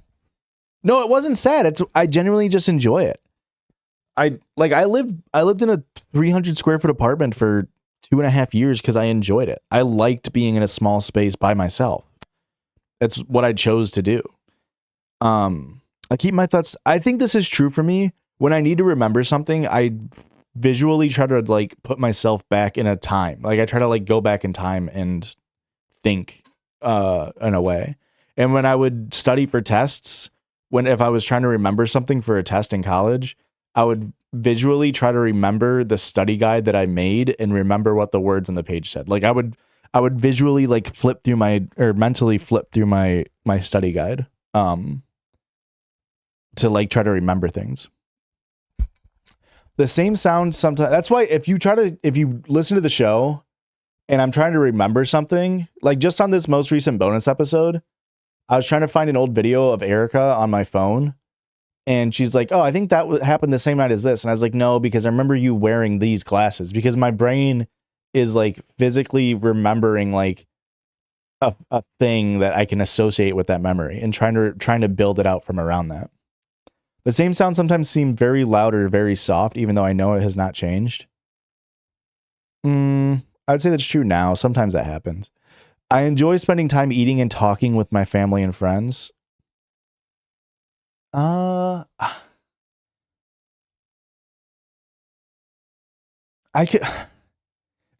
goes back to what I just said. Like, most days I don't think about doing this. I'm just like trying to just like go day to day. But I don't dislike it. I just don't think about it. I'll say true now.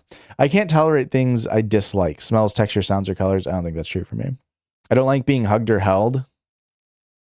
I'd say that's true now. When I go somewhere, I have to follow a familiar route or I can get very confused or upset. No. It is difficult to figure out what other people expect of me. I think that's true when I was younger. I like to have close friends. Of course I like having close friends. People tell me that I give too much detail. I'm a yapper. I am often told that I ask embarrassing questions. No. I tend to point out other people's mistakes. Yes. There's something I didn't notice I did, but whenever Luis would start talking to a girl, or even recently, he just called me out on this like a couple months ago. If he started talking to somebody that we knew from high school or whatever, my first instinct is literally to like, as soon as he tells me like, oh, I've been messaging so-and-so, my first instinct is to blurt out a random embarrassing fact I know about that person. And he like called me out. He's like, whenever I say I'm talking to a girl, you say like this, like something mean or embarrassing about them. And I was like, oh, well, I didn't mean it like that. That's just something I know about that person. Like he was talking to someone. He's like, yeah, I'm going to a party with this person. I'd be like, oh, she used to give everybody blowjobs on the band bus. And he'd be like, okay. I'm like, that's just what I know about her. I didn't mean that in a positive or a negative light. That's just what I know about that person. All right, here we go. Let's go, baby. I will say I don't think this was a very good test. Because I think it says, so I got 116. Stronger indications of autism, although non-autistics may score as high. I think this test was really bad at separating out I think I have more social anxiety and ADHD than autism. So yeah.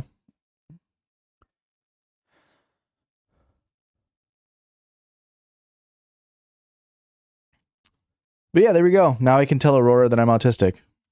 The website said so.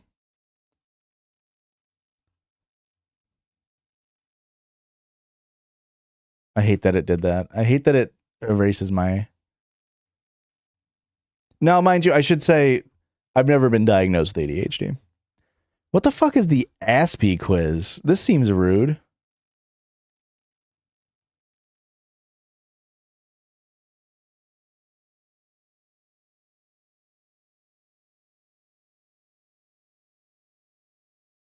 $120 questions? Yeah, fucking right.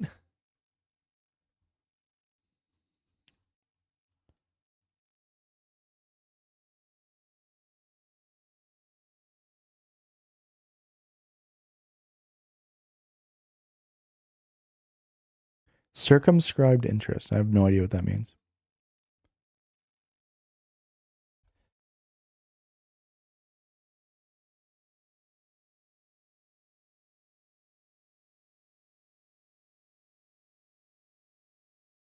Oh boy, there's drama in the fantasy football chat. Oh no. Oh no. Look at how long this message in the fantasy football group chat is. Uh-oh. Uh-oh. To get referred for diagnosis here the test is super weird. Yeah, I don't know. What's funny to me is like I feel like a lot of the people that I've always been friends with in my life have been autistic.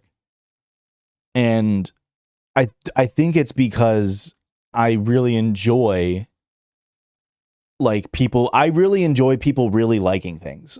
Like, and Christian and I talk about this all the time, but like the reason why I like watching cringe, and the cringe that I like to watch online, is never because I want to make fun of the person the way a lot of people who watch cringe do. It's more of and like I sort of talked about this at the beginning of the stream, I love when people fucking love shit and they're not afraid to just fucking go off about it. Because I do that, right?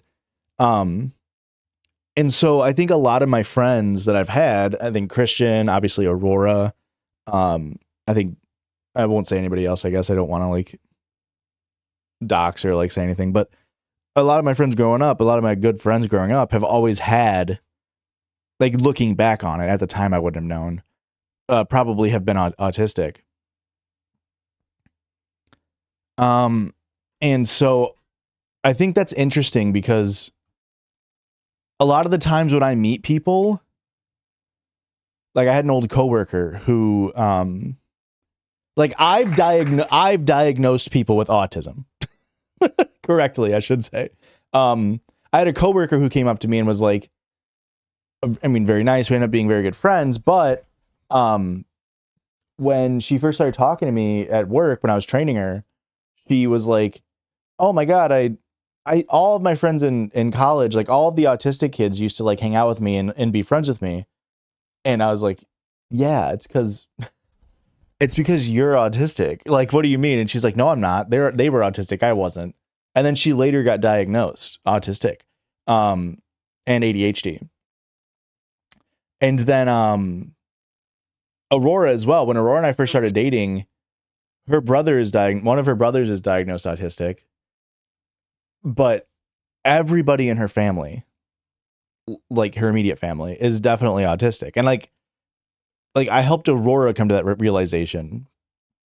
And especially going down that list, there's a lot of stuff that, you know, Aurora does. And like, that's fine. I'm not saying that's a bad thing, obviously.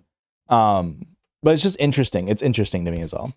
Anywho, this here, as Cassandra of Sparta says, British, 2 weeks ago when I streamed, we were doing our Bop It deep dive.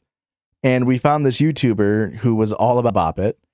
And I left a comment and I said, "Hey, Kat, just found your content. Would love if you would make a video explaining how Top It and also Bop It Bouncer played. Thanks. Looking forward to the Diva Awards." And they replied and said, "Of course, I can probably do that. Top It and Bop It Bounce, even though they're both big devices with balls, they play completely different from each other." And then they said, "I'm probably going to make 2 separate videos," which is great. However, I do have bad news about the Bop It verse. Specifically this channel. Why did I leave? I must have been the most recent video. Oh my God, playing Putt Putt Travels Through Time. That's why this video popped up before. 10 hours ago. Oh my God, it's because I'm subbed to her. That's why. I do have a terrible update though.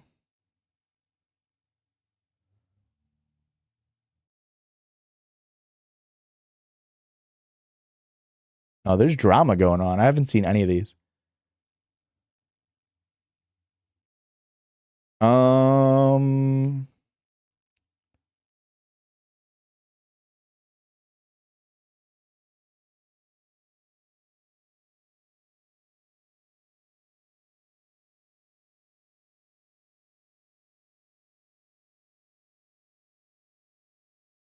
Where did it go? God, she posts so much.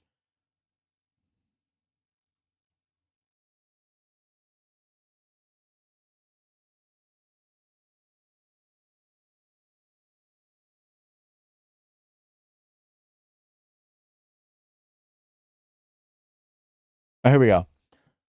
In case I couldn't feel any words around, December 21st, my website, bopdiva.com, is set to auto-renew for $192 for the whole year. I have a problem there. I don't have anywhere close to $192 at all right now.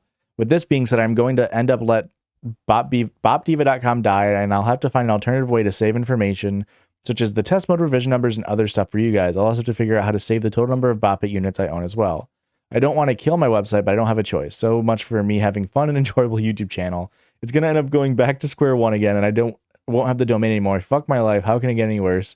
I blame my parents for this, just like I do everything else that is considered fun for me that gets pissed on. Cat. So unfortunately, Kat's been having a bad bit. She got banned from the Miku Discord server she was in. Oh, she is posting through the pain right now. Oh no, Kat.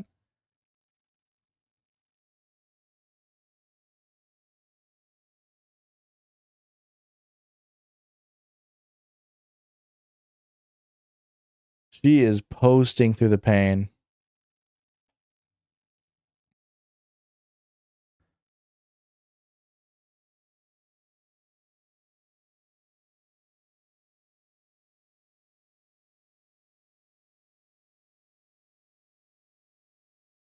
I don't know what's been going on, but I've been so out of a Bop It mood the last few days. What could be happening? I'm usually always in a Bop It mood, and lately it's just been like gone. So I'm not sure what to do about it or how to get myself back into my Bop It mood.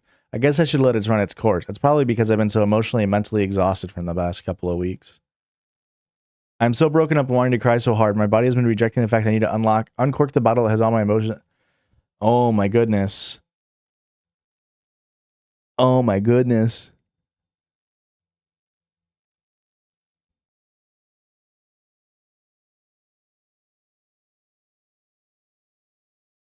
It's been hard to process my emotions. I'm taking a break now. I'll probably see you guys after 2025. Cat, you be safe. You please be safe.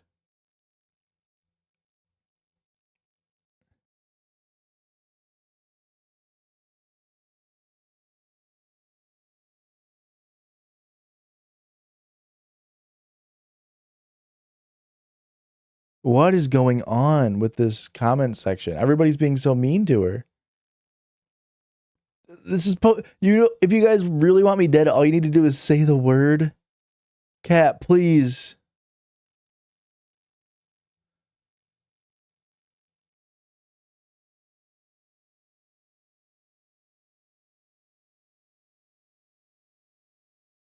What the fuck? What is going on here? All right, we gotta get out of here. We don't need to start a bop it hole at 9:14 p.m. for me. Thanks for hanging out, folks. Hey, don't forget to hit like and subscribe on everything ever. Is gonna spy All the time. to see if reindeer really know If you want some good old-fashioned Christmas music, check out Jay Schlatt's Christmas comps that he released 2 weeks ago, because they are bangers. Thanks for hanging out. Thanks for watching Animal Planet's home videos. Thank you for watching